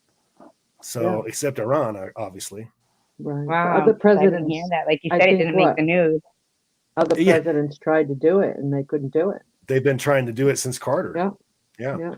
And Trump went in there and did it, and it was like, man, oh well. Yep. I know. It does seem like he does like the Jews or something. He does like them. Well, his daughter converted, right? Yeah, his son-in-law is a Jew, and his daughter converted to Judaism. And yeah, I mean, he was pretty good to the Jewish people. And any Jew that voted against him, you're not a real Jew. Sorry. Yeah. They've even named new neighborhoods and stuff for him in Israel, which is a big deal. Yeah. Right. I've been seeing that the Black Israelites group, a couple of times, and I'm not, saying anything like against, but man, they were pushing like some high school kids out front of the White House, and they just seem so intimidating. There are no Black Hebrews. Hard to get their message. Huh? There are no Black Hebrews. There's never been a Black Hebrew. Africa and Egypt are really far away from each other. And that's just, in my opinion, personally, I think that's Black people culturally appropriating the Jewish, the Judaism, because they're not. I mean, well, they do have some of them, the Ethiopians, because of Bathsheba. But they're still not inherently African people. there's still, if you're talking about Ethiopians, you're talking about something similar to the Indian people and the who's right next door to India. Damn it! Why can't I think of that? I'm getting old. India and anyway, Turkey. Hey, yeah, we all don't know, so don't feel bad. Wait a minute. I but got a yeah, I map mean, right in front of me. What's wrong with me? they're not inherently African either. I mean, the African people basically, until they were sold as slaves, they didn't really leave the peninsula. And so when I hear black guys calling each other Hebrew, I'm like, I find that offensive because you ain't. All right, Yep. prove it. Except for Sammy Davis Jr. Sammy Davis Jr. Sammy was a converted Jew. There's been several black Jews. I mean, there are people Oh, that yeah. convert. Right. Lou Brock, who Right. was a baseball player, he converted. Hmm.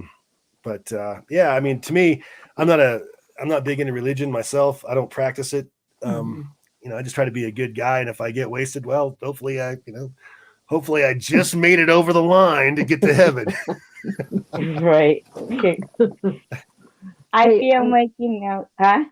Oh, I wanted to ask him, pick his brain about something else. Okay.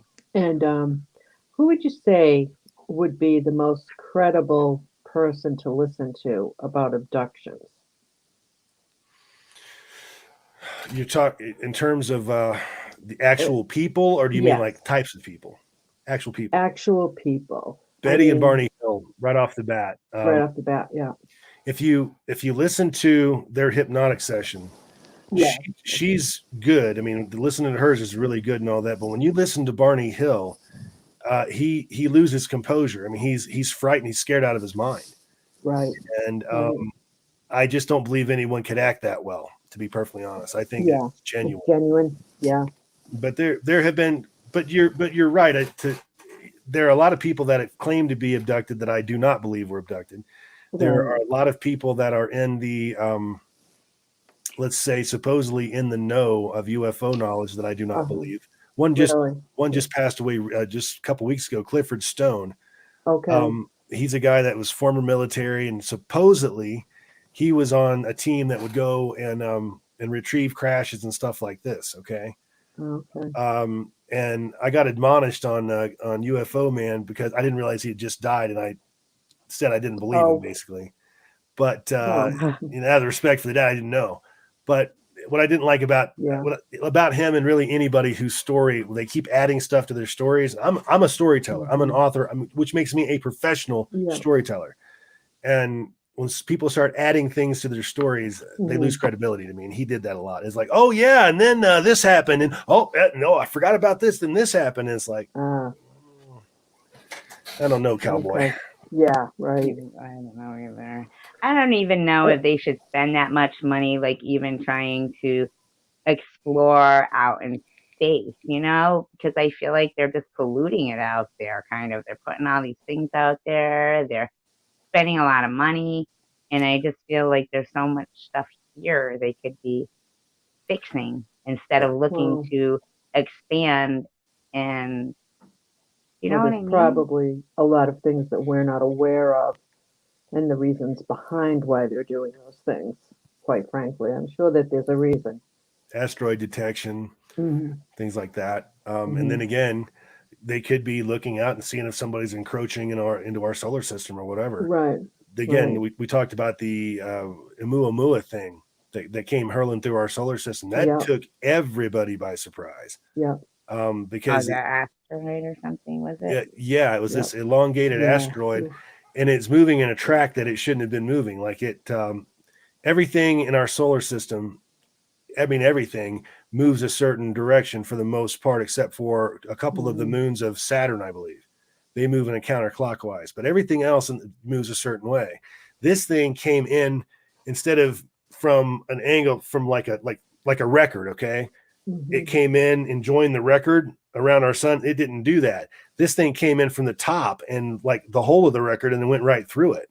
And things aren't supposed to move like that naturally in our solar system.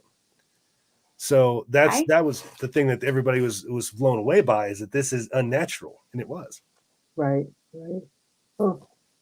I just don't know like what they could possibly, because I watch those space, their live streams, and they play a video.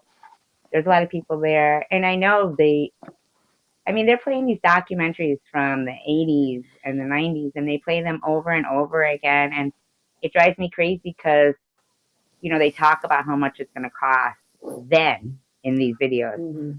And I keep Yep. thinking to myself, can't they play a new video that, tells us what happened after? They just, and there's like 1,000 people there in these, on these channels. Mhm. And I'm like, wow. And people are watching the video, Mhm. but then you're like, Right. wow, this is the same one that I've been watching. And you just wonder to yourself, now, what now? Like, didn't they like dismantle the things that we used to be able, like the Hubble telescope or whatever it was, or It's still there. some, We've got that one, and we've something that got. we used to be able to watch, Oh yeah. Well, they also periodically cut the feed to the space station because of anomalies that UFOs are showing up. Here's the thing: look at the International Space Station, and this tells you all you need to know right here. You're talking a multi-billion-dollar piece of technological top of the line equipment up there, and it's got shitty low def cameras on it. Why? Why would you spend that kind of money and put crap ass low def cameras on this? It doesn't make any Right. sense. Yeah, And they don't want that's what high I def mean. It because doesn't make any sense. high def, if they had a high def camera and one of these things flew by, well, hey, now everybody gets a real good look at it, don't they? Right. And that's the only thing I can come up with. I'd like to respond to everything included. He made a comment. Well, if we were talking astrophysics, how come the sun has not burned us, or with its burst totally disrupted our electronic technologies and wavelengths? Well, this happens periodically, and it happens really on a regular basis. It's the aurora borealis. It's the magnetic field that protects our planet. It'll keep us from like the everyday solar projections and things like that. Now, obviously, if there's this major eruption headed right for us, that won't help. But the everyday stuff. Now, when you're talking about like the magnetic field, and that's why people are talking about the magnetic pole shifting from north to south, and why scientists not so much scientists, but news people are so freaking out about this, is because they're concerned about the magnetic shield around the Earth weakening during this period and allowing in cosmic radiation. But we've seen magnetic shifts before in history. We can tell when those happen, and we haven't seen mass extinctions associated with them. So, yep, I don't see it happening. Damn, everything included. She's pretty smart, huh? Mm-hmm. I mean, I'm all like, what's astrophysics? Hey, no, really, because I'm lost at astro. I'm not lying. I don't know astrophysics. Astrophysics is basically, in a long story short, the study of space and everything, the subject of space, not necessarily aliens, but let's call it the nature of the universe and how things are supposed to work. But why would the sun? How come the sun has not burned us, or with its burst totally disrupted our electronic? Just explained it. Yeah, but I know, because I was like so lost about. I don't understand like how wouldn't the sun eventually burn us if the what is that? They're burning a hole in the ozone layer, right? Well, we're getting closer to the sun every revolution, but in a very small way. I just saw a documentary on this here recently, talking about so many millions of years or whatever it was, way into the future, how Earth is going to get closer and closer to the sun until the climate's changed and the water evaporates and all kinds of hell breaks loose. Eventually, our sun will engulf our planet, but that could be millions, maybe even billions of years from now. So you think that's the sun, us getting closer to the sun and not the ozone layer, like allowing in these, the rays there, The ozone's a weird question because some scientists will tell you that we've actually harmed it ourselves, and some scientists will tell you that it's just a natural cycle of a hole that opens and closes periodically or whatever. The truth be told, maybe it's something in between. But I tell you, I've been hearing about the hole in the ozone layer ever since I can remember, ever since I was a child. And life goes on. I mean, crops grow. I don't know if it's maybe as big a deal as. See, what I don't like about our government, our media, and really to a certain extent, I think our own people, is that the media likes to scare. likes to keep people scared. They like to keep people frightened, Exactly. because frightened people will watch their broadcast. Right. You know, and I mean, I think we've seen a lot of examples of that, of the coronavirus. I mean, when this thing came out, it was, oh my God, there's dead bodies in the streets and all of this, and you know, you're Yeah. expecting looting to break out at any moment, and it did in places. Mm-hmm. It turns out that, you know, sure it's a bad disease and all that, but why don't we do something smart, and we keep the sick people indoors and let the healthy people outdoors, Yeah. Right. and go that route, you know, like we've always Yeah. done it. But And putting sick people into places where the old folks homes, that's murder. I'm Yeah. sorry. yeah. I mean, I'm not a doctor, but I know you don't take a sick old person and put them in a room with other sick old people. You don't do Right. that. You don't do that. Tell Yeah. them about, well, if you don't mind, I mean, prudently, you don't have to, but if you want to, about the letter you received from the nursing home. Oh yeah. On my an aunt of mine, I haven't seen her in over a year. Very close to her. She's going to be 95. So I've been, in touch with the nursing home. I want to see her. I want to see her. And I finally got a letter. Now they're changing since the vaccine came out. So basically, she gets vaccinated and I can go and see her if I'm vaccinated. So if we're both vaccinated, we can have a visit.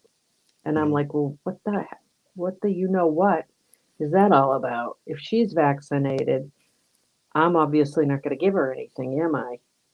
But, that's not how they're looking at it. So I have a call into the director because I said, I'm not for the vaccination right now. It's just a little too new for me. Mhm. I don't care if anybody else gets it, feel free, but I don't want to get it personally right now, not yet. So Yep. I'm kind of on the fence about, trying to bow down to that mentality. Let me tell you about. I do want to see her, because I don't know how much longer she'll live. She has Yeah. dementia, and I'm sure she thinks she's been abandoned, and I'm one of the only people she still recognizes. So it's been hard, But Not bad. I just Yeah. thought, the damn government, it's like, here we go, Well, Ted Cruz the other day, no matter how you may feel about his politics, he said something interesting at a press briefing. Yeah. That he was up there without his mask on, and one of the reporters said, we'd feel more comfortable if you put your mask on. Yep. And Cruz I turned saw around and that. said, hey, I've been vaccinated. That's the whole damn point of having a vaccination. Yep. That is a good point. Yeah. I mean, Yeah. why wear a mask if I just took the shot? That didn't make any sense. Right. I think the Yeah, and mask. why would they even worry about, people not wearing masks if they've been vaccinated, Yeah. all over? We should all be able to not wear them now. Yeah. Right. I did something interesting. I looked up the actual size of an individual Corona-19 virus, right? Or COVID-19 virus. And I looked at the average mesh cloth of like these, I don't have one here, but just those regular cotton t-shirt type material mask that everybody's wearing. Yeah. And here's the thing, that virus is at least 16,000 times smaller than the mesh of that cloth is, no matter how you slice it. So if that thing is 16,000 times smaller, it's not going to have any problem going through that No cloth. kidding. That's just a feel good message or measure to keep everybody panicked, in my opinion. Yeah, it is. I mean, you really do need to wear an N95 to have any level of safety with that. Even a surgical mask is not going to help you. Nope. You could put two of them on, and two I surgical just feel like there was masks. 18 other strains of it, Yeah. I mean, that's why it's 19. There was 18 other strains. There'll probably be a 20. I mean, we've just, we've developed an immunity to it. And once you get it, you develop an immunity. Right. Right. Yeah. And they're right now they're talking about, I just read today, I think it was, where a lady had gotten the one of the vaccines several weeks ago, and now she's been diagnosed with COVID-19. Yeah. We come up with a virus to a vaccine that fast, and to your point, ma'am, I don't trust it either. I mean, I don't see how we do vaccines differently in the last 10 years than we've ever done them before. What I mean by that is, used to be when they created a vaccine, you actually had to incubate that bad boy, each dose in a live chicken egg. Okay. And now we're actually building them genetically. Yeah. Yep. So, I mean, it's a lot faster way of doing it, but I mean, it's Course, also yeah. unproven, you know? Right. Right. Now, I heard no, that it changes your like RNA, or is that your mRNA, your ribonucleic acid, so that your cells will fight. That it's not like injecting the virus into you, to vaccinate you. It's changing your cells so that when you get the virus, if you do, your cells will be like programmed to fight it. Your white blood cells will recognize it as an intrusion and know how to deal with it. Yeah, but what about the that's other vaccines. one? And besides that, couldn't they do that then with cancer? There have been trials where they've tried to do that, and there've been, I guess, the Israelis have had some success with it.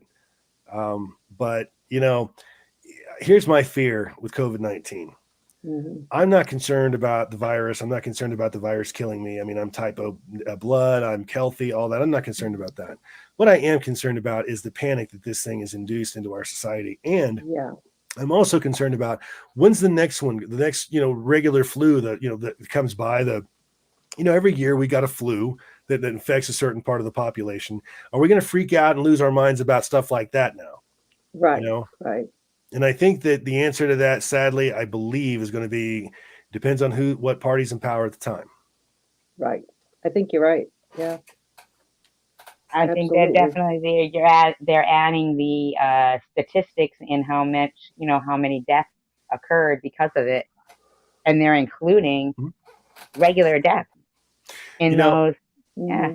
Here's the thing. Here's what I don't like about the way they're counting this.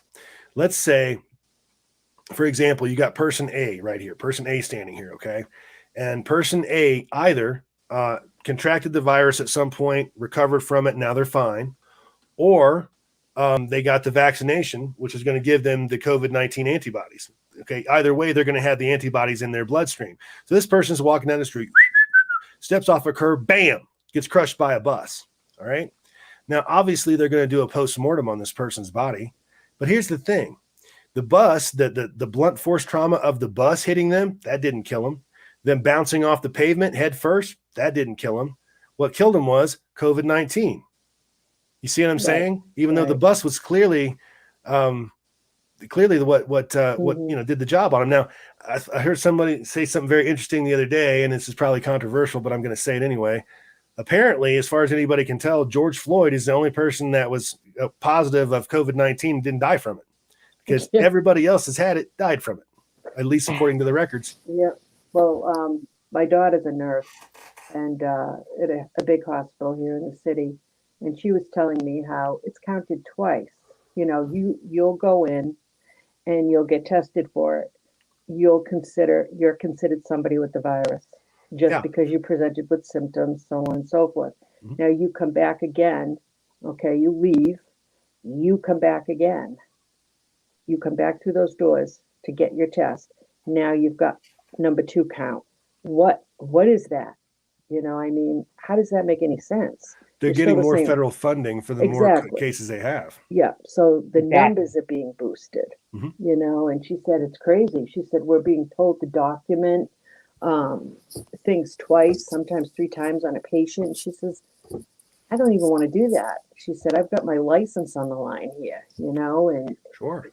But look at a 94-year-old will die of, old age, basically. You're right. Yeah. But they put it down as COVID related death. Yeah. So nobody's dying of old age and natural causes anymore. It's COVID related. I have a feeling that when this all shakes out in history, and eventually it will, everything always does. It could be decades down the line, but when this all shakes out, I think we're probably looking at maybe a quarter of the deaths that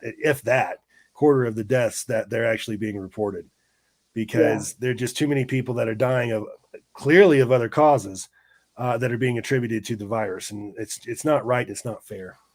It says it right. If you look it up on the internet and you say, COVID, death for states or whatever, in the fine print, in the small print, it says they are including, numbers of other deaths. So they're including all that. They're going, by state. people, I can't even imagine that. I would think there's more of us than there are of them. And if we all just were like, you know what, this is ridiculous. I see so many businesses now that Yeah. were thriving before that are closed up now. Yep.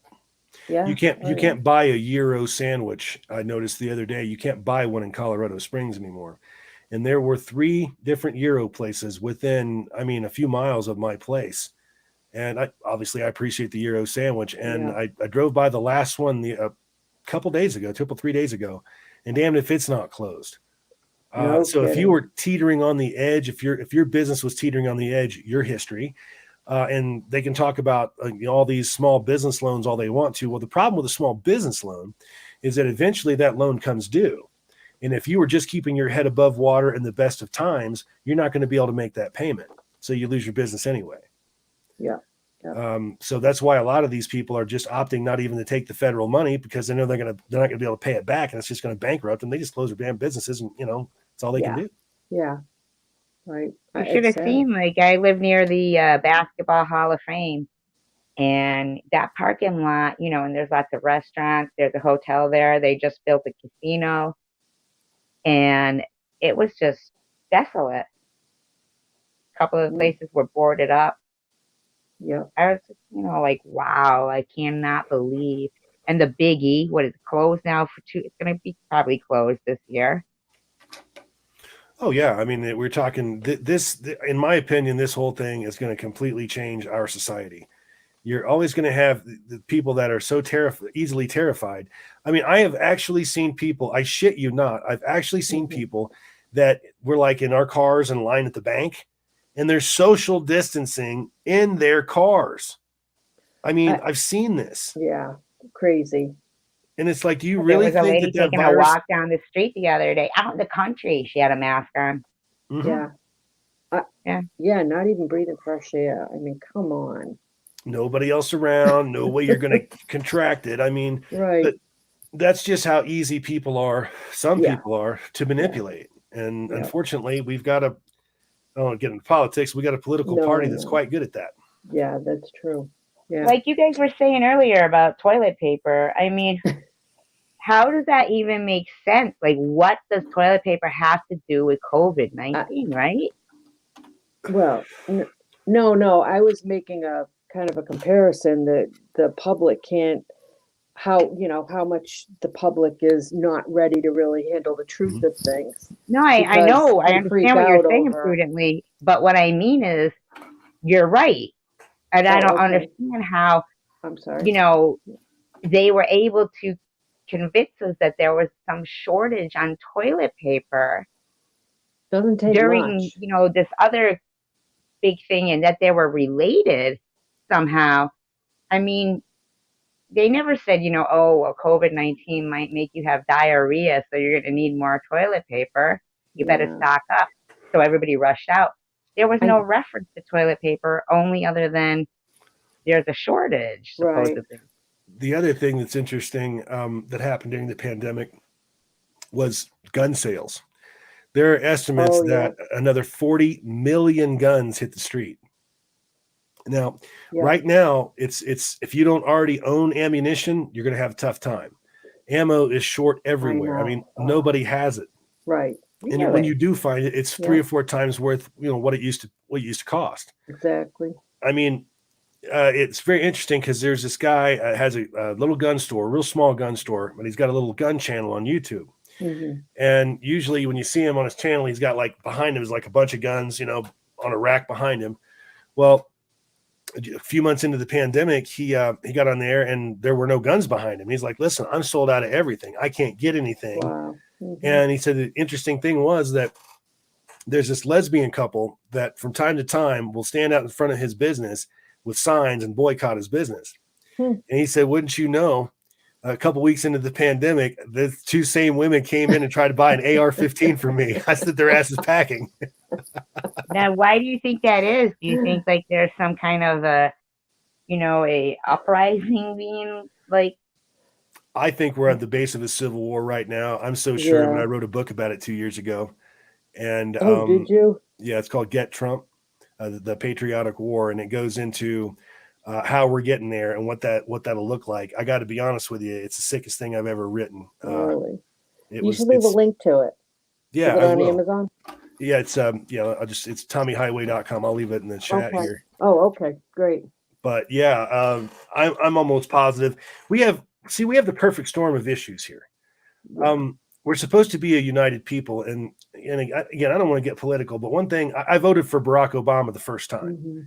and one of the things I thought was interesting right away was how he came out and he said that he was going to unite the country, and Mhm. how we're all one people and all that. But then he turns around in the same breath and says, we're all one big family, except you're gay, you're straight, you're black, you're white, you're this, you're that, And Yeah. I kept thinking to myself, how do you unite a people by pointing out everyone's differences? I mean, that's Right. not the way I learned it, Yeah.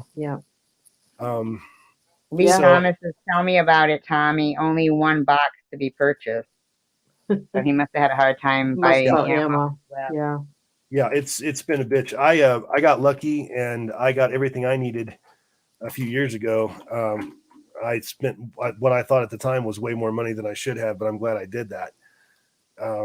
Even the So weapons. are they restocking it? Like, does it get restocked, or are they just not making it? Slowly, they're making it, but Slowly. there's so much more of a demand because there's so many guns on the street now, and also you got people that have this hoarding mentality that when they see it, they got to buy every bit of it they can possibly buy. Yeah. It even pertains to ammo. Yeah, Ammo and toilet paper. exactly. I'm well stocked. Okay. I don't have either. No, I mean, I do have toilet paper. I don't have either. I said. Oh, what are you using? Coffee filters in there? I know. Come Yeah, on. I do. I have toilet. I do have toilet paper. Hey, throw me that old T-shirt in here. Rip it up. I know, right? How about a sock? You got one of those? Oh my goodness. What Obama actually do during his reign? LOL. And all those get prepared now and don't look so nutty to all of us, do they? Oh, they don't look so nutty. Oh, they get prepared preppers. now. I've never thought they're crazy. I have quite a bit prepared myself. I always think that way. I'm not over the top with it, I would say, but we're pretty well prepared if I needed to have food, water, and other things for us to get by for 6 months to a year. We could do that. I keep a year's worth on hand myself. Water purifiers and all that. Yeah. I went a little crazy though. I'll be honest with you. Ken in the beginning, right? I bought an escape motorcycle. Oh, did you? Yeah, it goes I on don't have one of those. dirt street. I'm ready to go. I mean, when the first shot's fired, I hear a firecracker go off that side. I'm like, shh, let's get it. Let's do it. Yeah.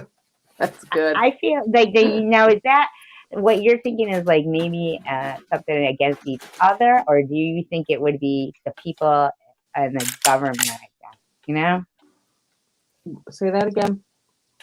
Like, would it be against each other, or would it be, against like like an upright? You know what I'm saying? Like, I don't want to say it, but you know what I mean?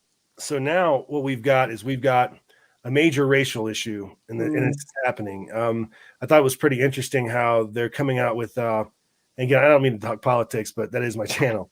But they're coming out with all this. These messages about violence against Asian Americans and stop violence against Asian Americans. Well, here's the problem. Okay, I looked into this, and every single video, which there are many, every single video that I've seen of an Asian American being attacked is being attacked by an African American. Mm-hmm. I have yet to see a white person attack an Asian person on video. I'm not saying it's not happening. Maybe it is, and I'm just not seeing it. But I just think that's 5 or 6 videos in a row, and it's always the same story. Mm-hmm. So I think that we've got we've got a racial issue here with people thinking that they've been so wronged by our society that they no longer have to abide by its rules in many cases. Yeah. And then you've got that going on. You've got the total mistrust of the government, where a lot of people believe that an election was stolen. Whether you believe it or not, a lot of folks do think that way. Uh-huh. And that's usually the people that are very heavily armed that are feeling that way. Mm-hmm. So I think that when you disenfranchise the people that the people that are heavily armed, that's mistake number one. And look at it like this. And it's like I was talking to my foster mother about this. Rough in Des Moines, Iowa. She lives in Des Moines, Iowa. And if you look at Des Moines, Iowa, and all the surrounding areas, if shit really hit the fan and they had to bring every police officer that they have on for something, that's less than 500 police. Okay. Yep. When you compare that to in the same area, say 150,000 firearms, the cops don't stand a chance. Right. And I don't think they're going to take the chance. I think that if something were to break out, well, let's say they get a 911 call and there's war going on. There's neighbors are shooting at each other, groups of neighbors. Okay, who are the good guys? Who are the bad guys? Because at the end of the day, as Americans, we all look alike, you know? Right. Yeah. So, and then I hear a lot of people say, oh, well, especially young women. And I do think in a civil war situation, women are going to have a real hard time. Okay. Yeah. Because you have to think of the country that you live in. You live in a country where on a regular basis, we hear about horrific things happening to women on a regular basis all the time. Right. And that's when the murders and the sexual assaults, kidnappings, and that's when you have social order. That's when you have a police department and a police force. Right. What happens when that goes away to the American female? Right. A problem. Well, just in the other day, it was Minnesota that they wouldn't charge a guy with felony rape because they said the woman got herself drunk. You know, and it's just, again, it depends on where you're at and what the political affiliation is and all of that. But so you've got the racial problem, and that's I mean, I'm telling you, it's on the razor's edge right now. Yeah. So you've got all of these things going at one time. And I hear these young girls that I've actually tried to explain this to say, oh, well, the military will come in. And it's like, okay, well, I'm an author and I obviously do my research before I release a book or write a book. And what I came up with, I looked at that very thing. Now, if we were to take every soldier that we have, every single pair of rubber boots, whether they're support or actual war fighting people, either way, and we were to recall them from everywhere we have and empty all of our naval ships, okay, we still don't have enough boots on the ground to suppress the major population centers in this country. Mm-hmm. That's still not enough. So you're talking about middle-sized cities like Des Moines, Iowa, Scranton, Pennsylvania, Oshkosh, Wisconsin. Mm-hmm. They're never going to see a military presence. So that's going to be lawless territory there. Yeah. Wow. Oh, I hadn't thought of it like that. Right. And that's when you're going to see American warlords will start rising up, things of that nature. We won't have a country anymore. We're screwed. Pretty much. Yeah. Scary. Mm-hmm. It's like those futuristic movies that you would see, and the future looks so dismal. It's weird. Civil War would be. Oh God, there's a movie called not The Day After, but I think it here in a second. It's a movie. Why can't I? God, I'm getting old. It's a movie about the future where the government has taken over society, and everybody basically works for the government, that sort of thing. And they've got everybody completely brainwashed. It's the outside world. They decide what they are educated on, that kind of thing. There is no independent thought in these people. And God, I wish I could remember the name of that. It's a famous novel too, and I'm just drawing a blank. Well, that's what they're doing with, is that 1984? No, that's not that, right? That's one like it, but no, this one is more futuristic than that. This is like they're in the far future. They're wearing spandex, okay, like that. They're wearing spandex. Why, in the far future they're going to wear spandex? They're all walking around like they're in Space 1999 or something. But they have complete control of the people until the people finally start to figure out what's going on. But it's generations before that happens. Yeah. And I fear that that's what's happening now because I think that we've taken let our teachers run wild with our curriculum. And I think that they're educating them from their own point of view instead of the point of view of curriculum, state-approved curriculum.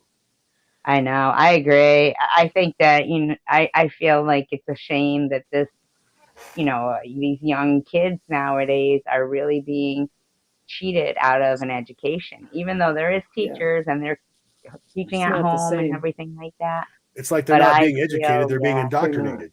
Yeah, pretty much. Pretty You know, much. because that's just, it is too much for me to even look. They're so lucky my daughter is not in school, Yeah. because I would Mhm. be, even if I was that one parent, I would be that one parent being there saying, look, my daughter didn't, do good all through school to not be able to experience, walking down the aisle in her cap and gown Right. and the whole experience of it all. I mean, those Yeah. kids work hard to be able to graduate, and to be robbed of that Yeah. it's very sad. Hey, I have to wish you all a good night. I've got a puppy that needs to go out for its final yeah. business date. I am going And- to also depart, but Oh, Survivor great. Girl, honey, thank you for All having me as right, always. thank you. Really Oh, appreciate you're it. very welcome. It I was might great stay to in have just for you. a few I more love you. minutes. I love you, that ladies. story. Thank you very much. Thank you I'll so much. definitely I be love back. having you. Thank you, ladies. All right. You folks, you have a great night. Everybody in the chat room, Okay. thanks for coming by and have a great night, folks. Yep. Bye, Thank you again. prudently. Bye, Tommy. Bye. Good night, Prudently. everybody. I go prudently. Prudently. It's okay. You can mess up my name. Prudently. And I call her prudently even when I'm talking to her on the phone. It's I know. I've got her indoctrinated really good. prudently. I I know. love that name. Thank you. It's kind of catchy, isn't it? It is. I right. believe that you've brought a new name out. Next year, everybody There will be you naming go. I kids know, prudently. huh? There'll be a new baby name on the market. Yeah. Everything included, I wanted to say thank you so much for all your comments too. I was reading them, and I was trying to respond to everything, but trying to keep. I'm like I'm Tough, isn't having it? trouble concentrating like on one thing at a time here tonight. Isn't I it don't tough? know. Yes, it is tough. It's okay. No, but it is, She because understands, I though. feel like I like I'm try, like we try to answer in the Yeah. chat room, Yeah. and not good night all. I didn't mean to say all. I meant Tommy Highway. Okay. Are you staying on? I then? meant good Let night everybody Tommy know. Highway. I put good night all. Yeah, But that was yes, great to have him exactly. on. There's That an was great. example of that, because Yeah. you're thinking of something and you want to answer something that you just I read, but know. then you want to answer that and you want to Yeah. answer this.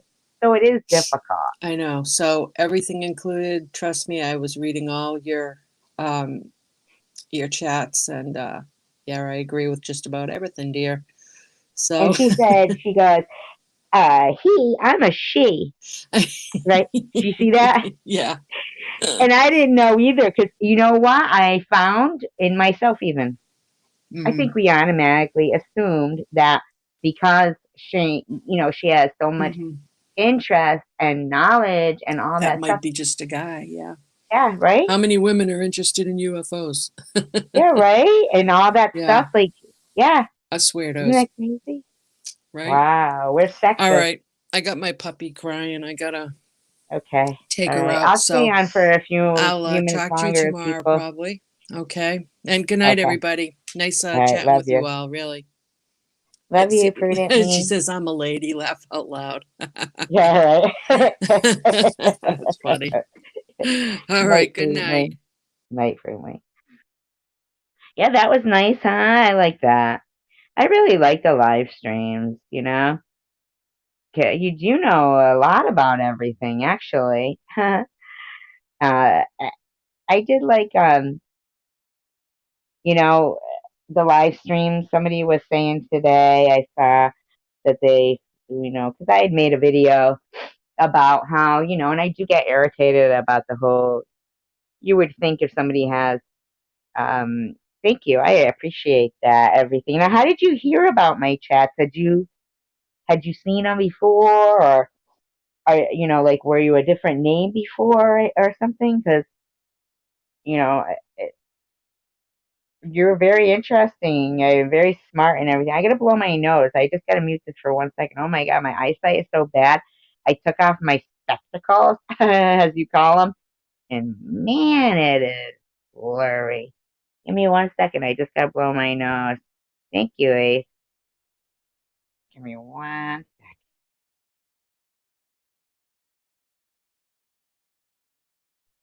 Okay, I'm back. Oh, I gotta get these glasses on. Wow. Oh, I am everywhere.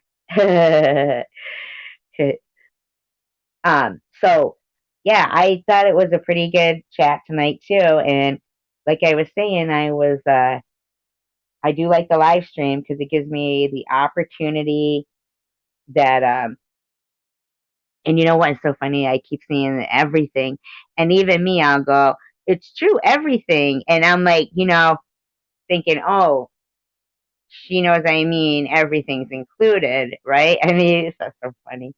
And then I was gonna call you EI, but it looked like L, so I said, I don't know.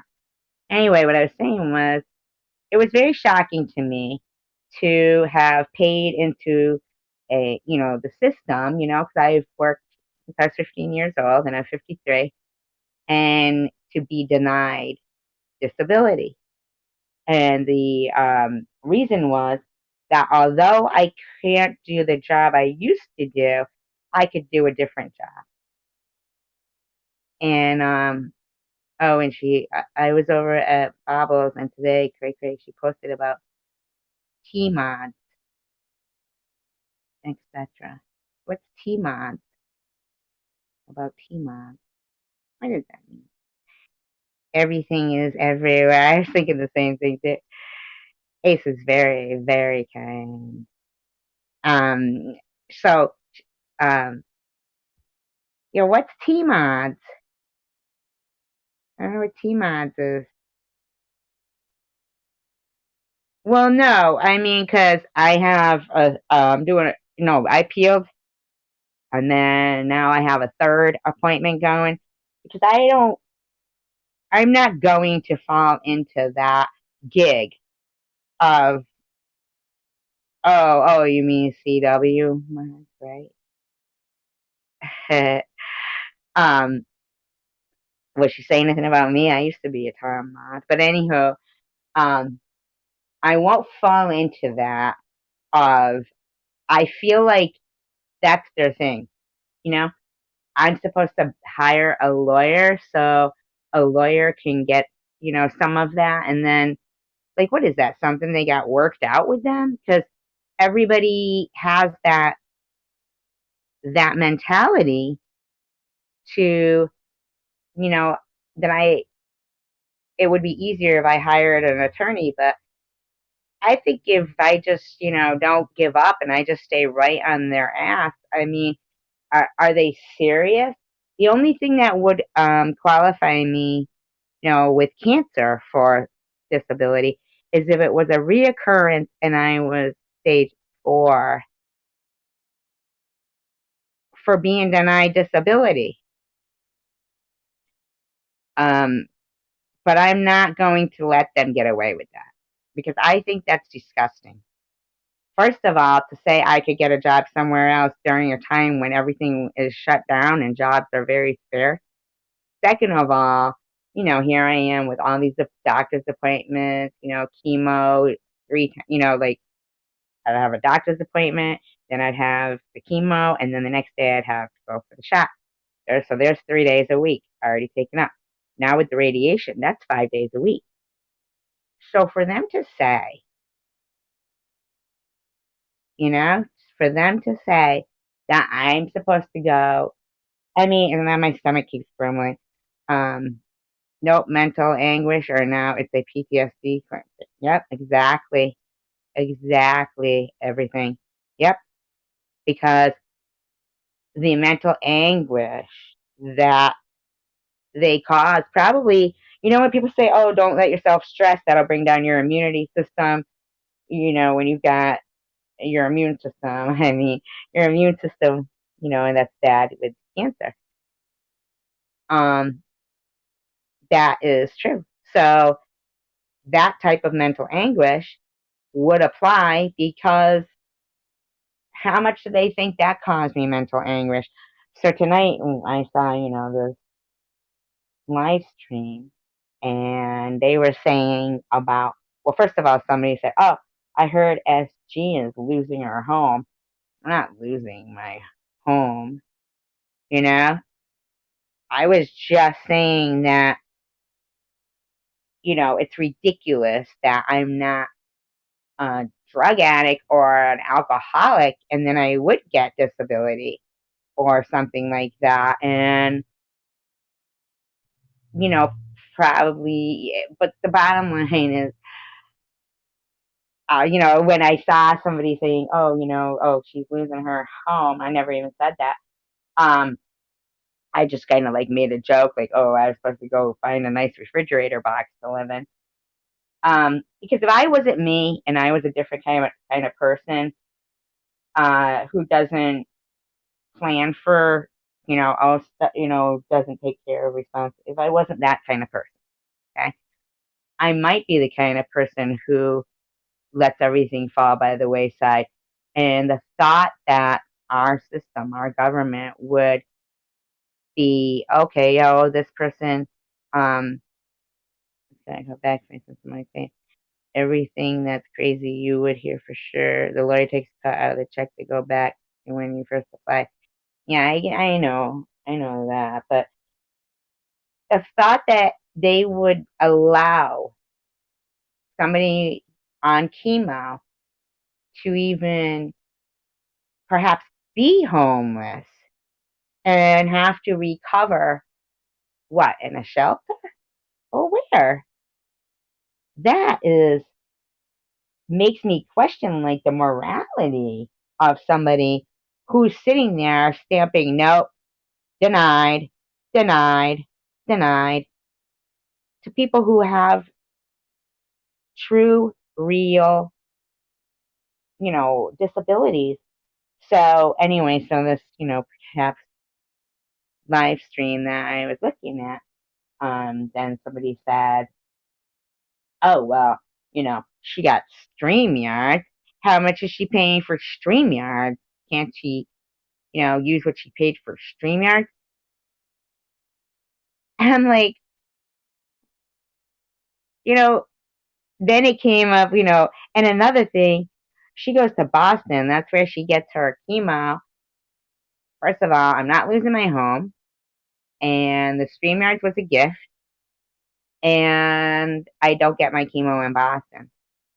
So here's like three things right in a row that were just such unnecessary comments, and people there just so um surprising to me sometimes because I don't think I'm not saying I'm this great person, but I'm certainly not.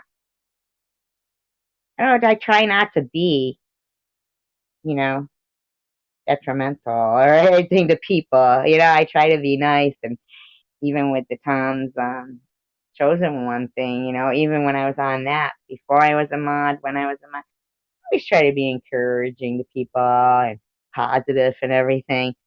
So I was really surprised to, you know, I get real surprised by some people, but then I get really um happy too, like in the same sense when me and Prudently were talking about or what how it changes. Or was it me and Prudently or was it all of us? Sometimes I think it's a phone call, but it's really this. Talking about embracing life, just agreeing with Survivor Girl as I've been through it with my sister. I know, right? That is just um ah.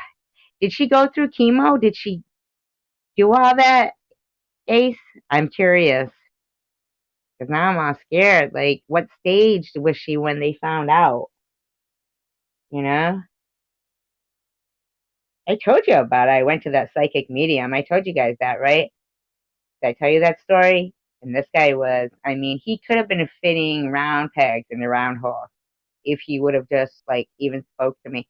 There was 50 people at this particular gathering. Okay, normally it's thousands.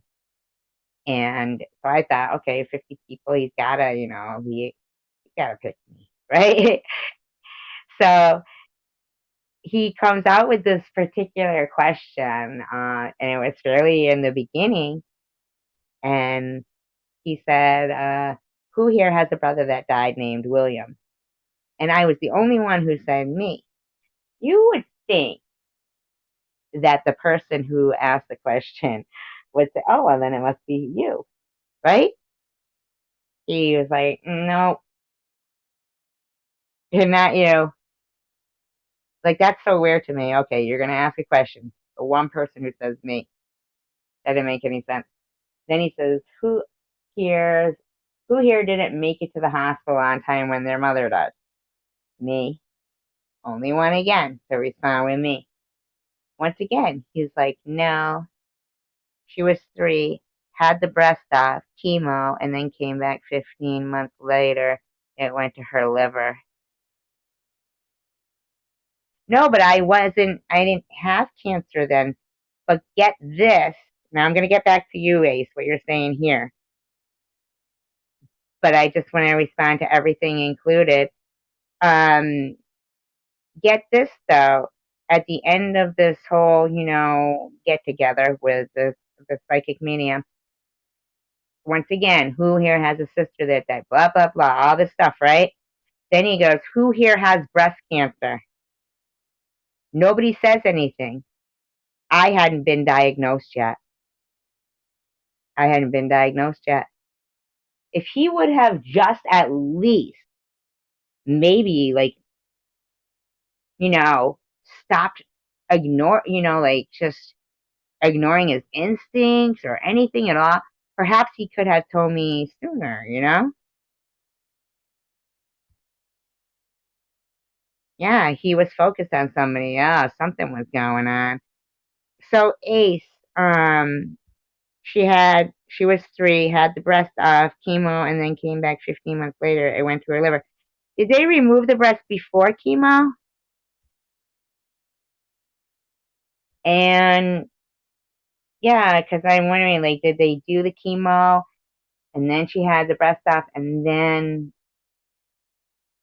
see, that is where my fear is. Like everything included was saying earlier about if I had the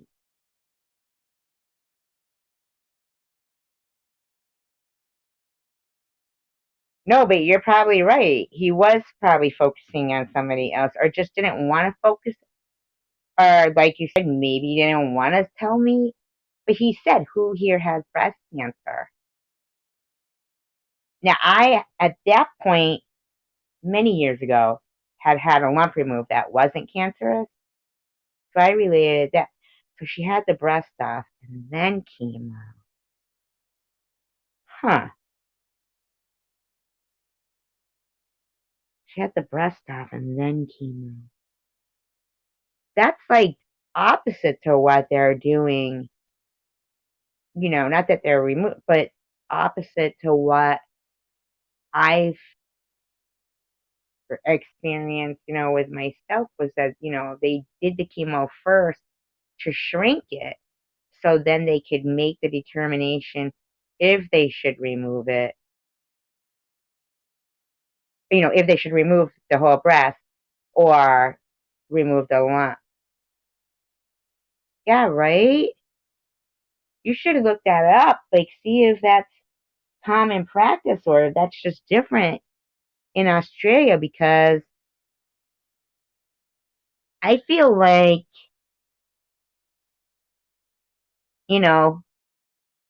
I don't know. I don't know if them taking the breast off first and then the chemo.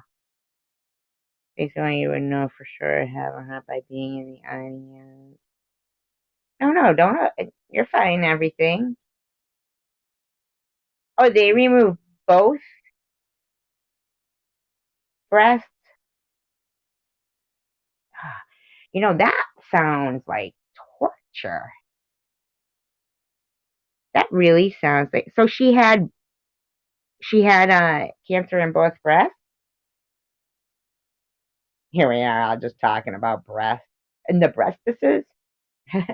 I'm just I'm so curious because, man, that's,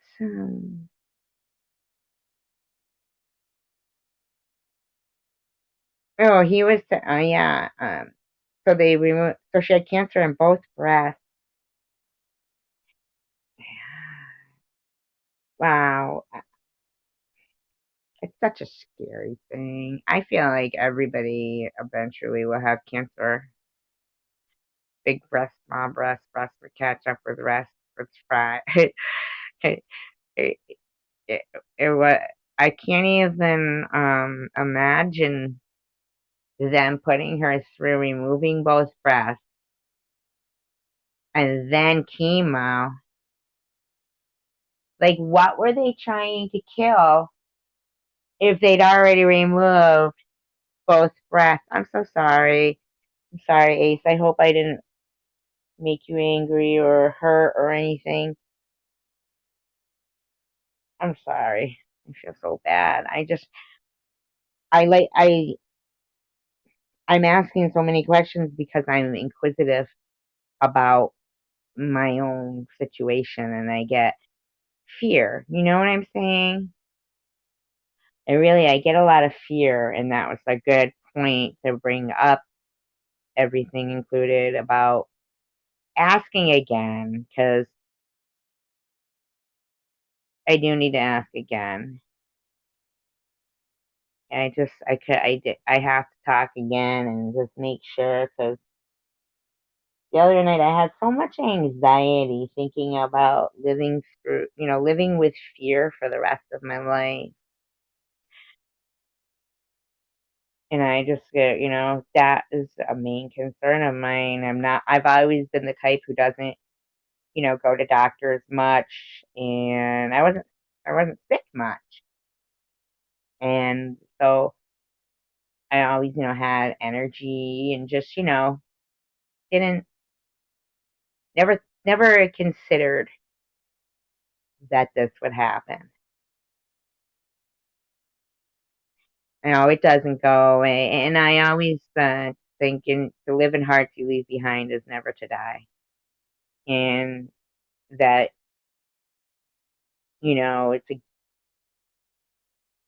it's such a gift to have, like, if your sister was, that was her fate, like, say that was her fate in any life she lived in, you were so gifted to have her, to be picked to have her as your sister. You know what I mean? Like, you got a gift and she got a gift, I don't know. Sometimes I think some things are for reasons. Yeah, I like to try to think that things are for a reason. There's something positive that should come out of things. You know, it is that. But like, my sister passed away as well. That's something that, was something common that brought me and Ace together. And I will tell you that after my sister passed away and I went to England, I lived with my Uncle Jimmy and my Auntie Jean. Thank you. I appreciate that, everything included. But my cousin Paul, he was 3 years younger than me. I was 16 then, he was 13. And he ended up passing away when he was 18. And I'll tell you what, if my sister, and yeah, it's true that if I hadn't gone there, I wouldn't have known. But since I do, I choose to look. If my sister hadn't passed away, I never would have had that time with Paul. And I treasure that time with Paul. That time when I lived in England, that when I was 16 to 17 for those 6 or 7 months, that was one of the best times of my life. And not because, like I was out there woohoo whooping it up, but because when I look back at it, I remember it. I remember it fondly and treasure, like, just things like going, to market, or just sitting on the couch on Sundays and watching a film, on the telly with Paul in the back room. Like there was 2 living rooms, 2 sitting rooms, and my Auntie Jean and my Uncle Jimmy would always take the front one. And me and Paul would sit in the back. That was like our living room because we watched different things. And, people will watch a film on a Sunday, there. And that's the time when you just used to have to put, they are still with us. The living heart he lives behind is never to die at all. And I think, I'm a better person for having some people in my life that aren't in my life anymore. And so I think it's all something that we gain and not lose. I really do. And I remember, like him going, make us some cheese on toast, grand. Make us a tea, make us a brew, grand. And 'cause they were his grandfather and his grandmother, but they were my aunt and uncle. And, you know, those were fun times. I liked those times. It's that was when, I don't know if you're probably from this, you know yourself more than any doctor, and if you need to talk with that doctor again, that should no. Yeah, I'm sure they wouldn't mind that at all. Yeah, I will. But I gotta say, I really think that I used to sleep a lot. This is before I, had cancer. Because I always work jobs that are, night jobs, and I would sleep, and I would miss the day a lot, you know. But I don't know. It's maybe I'm just, doing what uh is the all, like the normal, or what's the regular the textbook things that people do when they get cancer. They start thinking of all the things that they're grateful for, and this and that and the other thing. But maybe I am, maybe I'm not. But I feel like you know I treasure life more. Embrace life more. I'm still not going to be going, and because when you think about it, with or without cancer, we all could die any day. We could be hit by a car. We could choke on something. Cheese on toast. It's and um cheese on toast. It's so not grilled cheese. That's what I think people over here in this country would think, but it is not grilled cheese. It is so different than grilled cheese. Yes, living in the moment. Exactly. That's exactly a way to put it. Uh, I'll definitely get surgery, everything included. Absolutely gonna get surgery, because that would just make it all in vain, the whole chemo. If I just sat there and wait, because those cancer cells are aggressive, right? I mean, and anybody, just cancer cells themselves, and like you said, a normal cell could turn into cancer, but we could just, yeah, just, and I don't think I was getting the most out of. No, but right? No, no, you know what cheese on toast is, right? I mean, um, a and you know how it's like up the grill, like the broiler, the flame of the oven is above, not below on the English stove. I don't know if it was the same with you, Ace, but so it was like it was different. It was good. Yes, cancer is just a normal cell gone rogue, but the only difference is how prolific the cell is with replicating and invading. This cell, like, you mean my cells, or like somebody else's, or cancer as a whole? Like, what do you mean? Like, that's the thing. Like, I could, like, I would never know how prolific the cell is with replicating and invading. If you mean mine personally, like, I'm gonna wait for you to answer. Like, you mean my cancer cells personally, or just cancer? Like, because if I didn't get the surgery, I feel like then I would definitely sit there constantly thinking, oh no, oh no. And I mean, these are, I, I just feel like I trust, uh, here's another thing too, and you might think this is silly, but I have a tattoo, right? And it's a Senna, you know? And he was a Formula One race car driver. Um, and I'm not a fan of racing or anything like that. I don't watch racing. I still don't watch racing. Um, everything, I think we are born with cancer. I think so too. So, okay, then why can't a study be done with you to determine if you do still need to completely rid you of cancer?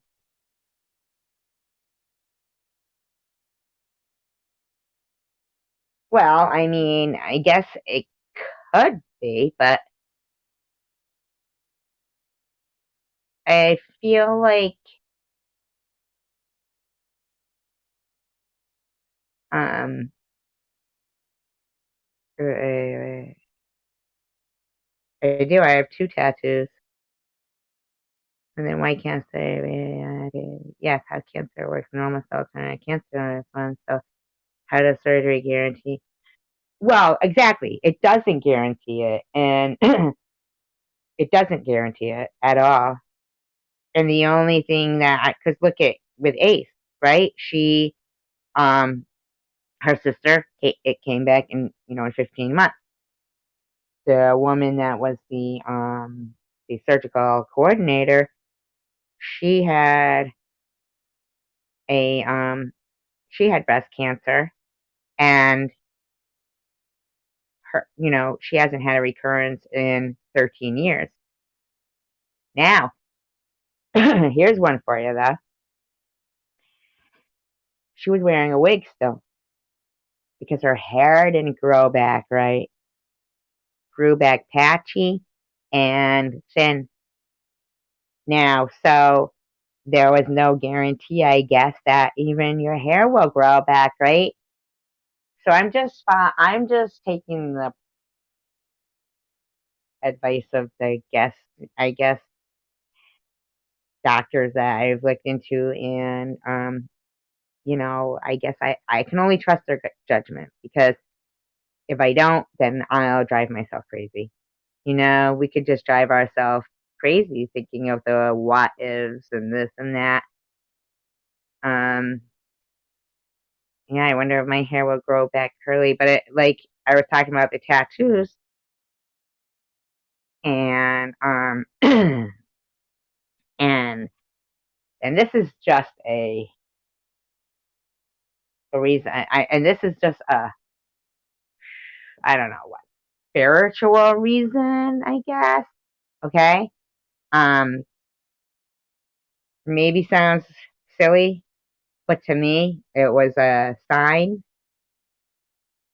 because Mr. Rourke asked of and where, but I will tell you, I have two, a mama hummingbird and a baby hummingbird on the back of my shoulder, which is supposed to be indicative of me and my daughter. And I have the ASENA, which stands for Ayrton Senna. Like I said, he was a Formula One race car driver. And in 1994,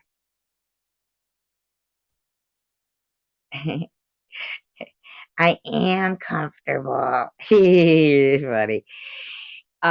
But like, tell my story about my tattoo. uh, in '94, it was 6:30 in the morning. I hope I don't bore you guys, but story time for me now. um, in 1994, it was 6:30 in the morning, and there was like nothing on TV. and I was with my daughter's father, but she wasn't born yet. She wasn't born until '96. But so there was a Formula One race on, like in Italy, and they're live. It was live, and it was a live race, and it was on a caution. My daughter's father, he can just, leave this on. He likes NASCAR, but I don't really care for any racing. Whatever. So he goes, oh, just leave this on. There's nothing on. So it was a caution because there was debris around the track, and I guess it was one of the first times they were using a pace car. So that was making the tires on these, from what I've heard, in some of the plates, was that the tires um, cool down and they don't grip the track like they should, for the speeds that the Formula Ones are going.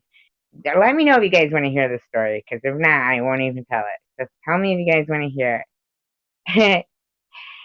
I don't want anybody to be bored with my story. But it does come back to the whole cancer thing. It does. Let me just say. I'm going to go on to you guys' answer. Anybody want to hear this story?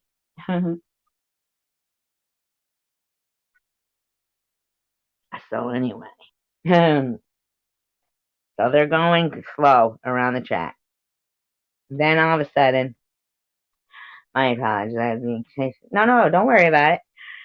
It's all good, and I just want to make sure that you guys don't mind that I'm telling the story, okay? I hope Ace didn't disappear. I hope she's still here too. But okay, good. Oh, good. So go, guys, go. Green light. 11 minutes, 20 seconds. I'm sorry, not 11 minutes. 11 seconds, 20 into the, go after cleaning up the debris. This guy crashes into what looks like, a wall, or it looks like he hits it. Okay. Well, it's live, so the camera is, focused on him. Now, I don't know. I didn't know who he was. I didn't know his name, and I don't watch racing. But I felt the air get knocked out of me. Okay? It was like I hit that wall. I couldn't breathe. The air got knocked out of me. And, my daughter's father didn't know that all this was going on, right? He's just doing whatever. I watched. Air gets knocked out of me, and I don't know who this guy is. Camera's focused on him. And what probably was a matter of a few seconds, but was, minutes, felt like minutes. His head moves just a little, and you think that he's alive, you would think, but he wasn't, and I didn't know who he was, but I knew something had changed in the atmosphere of the world. I knew someone significant, spiritually, like the makeup of the world had changed. And I had witnessed this man's soul. Not, and I'm not saying in like a mist or a cloud or anything, but I knew I witnessed this man's soul leave this earth. Okay? So it stuck in my head how I felt at that moment. It didn't go away. So 18 years later, I'm talking to my daughter. She was 16 at the time. And now you can look all that up online. His name's Ayrton Senna. Ayrtonsenna.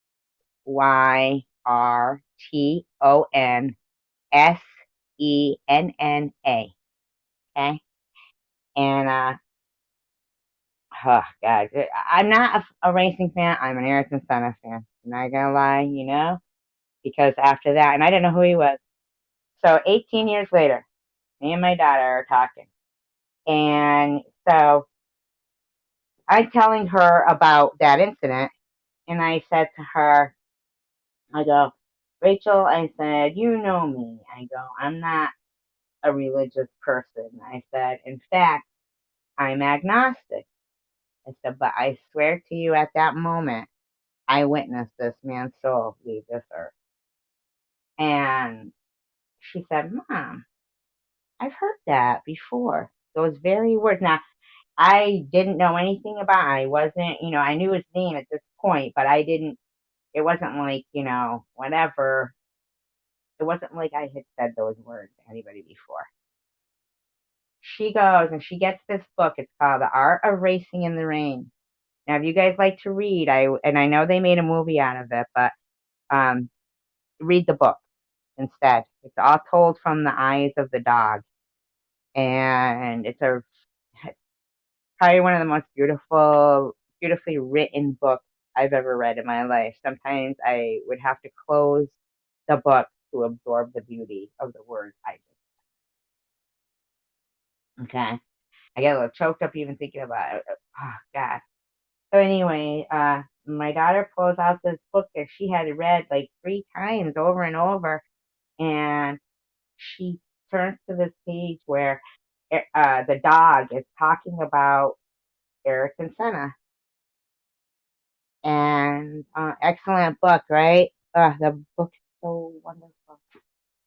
So the dog is talking about Eric and Senna, and he's talking about Sid Watkins, who was the first person out to Eric and Senna that day on the track. And he was on Howard Stern, and he was saying to Howard Stern, I am not a religious man. He said, in fact, I am agnostic. But I swear to you, at that moment, I witnessed this man's soul leave this earth. Verbatim, verbatim. The first person out to him on that track said the same words I said to my daughter. And, even that, in fact, I'm agnostic. That's just, to me, was incredible. And I felt like he deserved some. Here's my daughter, okay? She's pretty successful. She likes, like I said, she's triple major Dean's List graduate, all that. And I myself, I'm not as, I'm going to say, ambitious as my daughter. My daughter is, she's go get 'em, and I sometimes I'll wonder to myself, where did she get that drive to succeed? All of that. Where did she get that from? And here she is. She had been highlighting quotes from Ayrton Senna on the the drive to succeed and succeeding. She was like, those were quotes that she would refer to in life. Now, her and I are not racing fans, and he died before she was born, and she was highlighting quotes from this person who 2 years before she was born affected me so much that, when she's 16, I am telling, her about that situation, and she's highlighting quotes from the same person. And today she says, that he definitely is part, those quotes, those things, his outlook, his things, are definitely made an effect on who she is today. So to get to the cancer thing and the doctor thing, I'm sorry that was a long story. Not a lot of people will know who my tattoo is of, the Asena. They won't know. But after I got diagnosed and I went to, the surgeon, it was the surgeon they sent me to first, the one that I saw today. And he looked at my tattoo and he said, oh, is that Ayrton Senna? And I said, yeah. And he said, oh, he goes, yeah, I know him. He goes, I'm Brazilian. I come from Brazil. And, yeah, and he knew him. And that made me, and when I told my daughter that, it made both me and my daughter feel better I don't know if that, like if that sounds silly. I don't think I don't think it sounds silly. I think everybody here right now is, in touch with, enough to not think it sounds silly. But that's one of the things that made me feel like I was in good hands because it has, he knew who, like as luck had it, and I don't see often people who knew who my tattoo is, who know, but this person had my life in their hands and they knew somebody who's affected me spiritually. I don't know. It might seem silly, but it's just that I just try to hang on to things that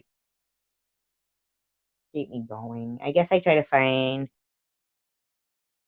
pearls in oysters, just things to keep me going and keep looking positive, and just what I gotta do, right? So, I've been on for 3 hours, but I think it was a pretty good chat, and I'm so sorry that I talk so much, but I just have to say I really appreciate you guys so much because really, like my daughter, she does live a little far away. My sisters live far away, so basically, you know, physically in reality, like right around me, um, I am strong believer in the astral plane of many layers and many creatures being able to live within these layers.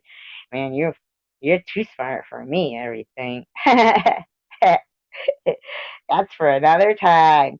I really hope you'll come back again, though. Everything, because I think you can really maybe you'll even come on the panel sometime. Some Buddhas will die even like from starving themselves to die in the perfection in order to go to die in perfection in order to go to another astral plane. Starving themselves. That's such a rough way to die, huh? Terrible. And everybody always thinks Buddhas are like fat belly, right? So I'm gonna end the stream, and I just want you to know I really, really, I appreciate each and every one of you and each and every word that you write and say and think, and just peace, love, and tacos, right? Thanks, guys. I'm gonna count down. 5, 4, 3, 2, 1. I love you guys. Good night.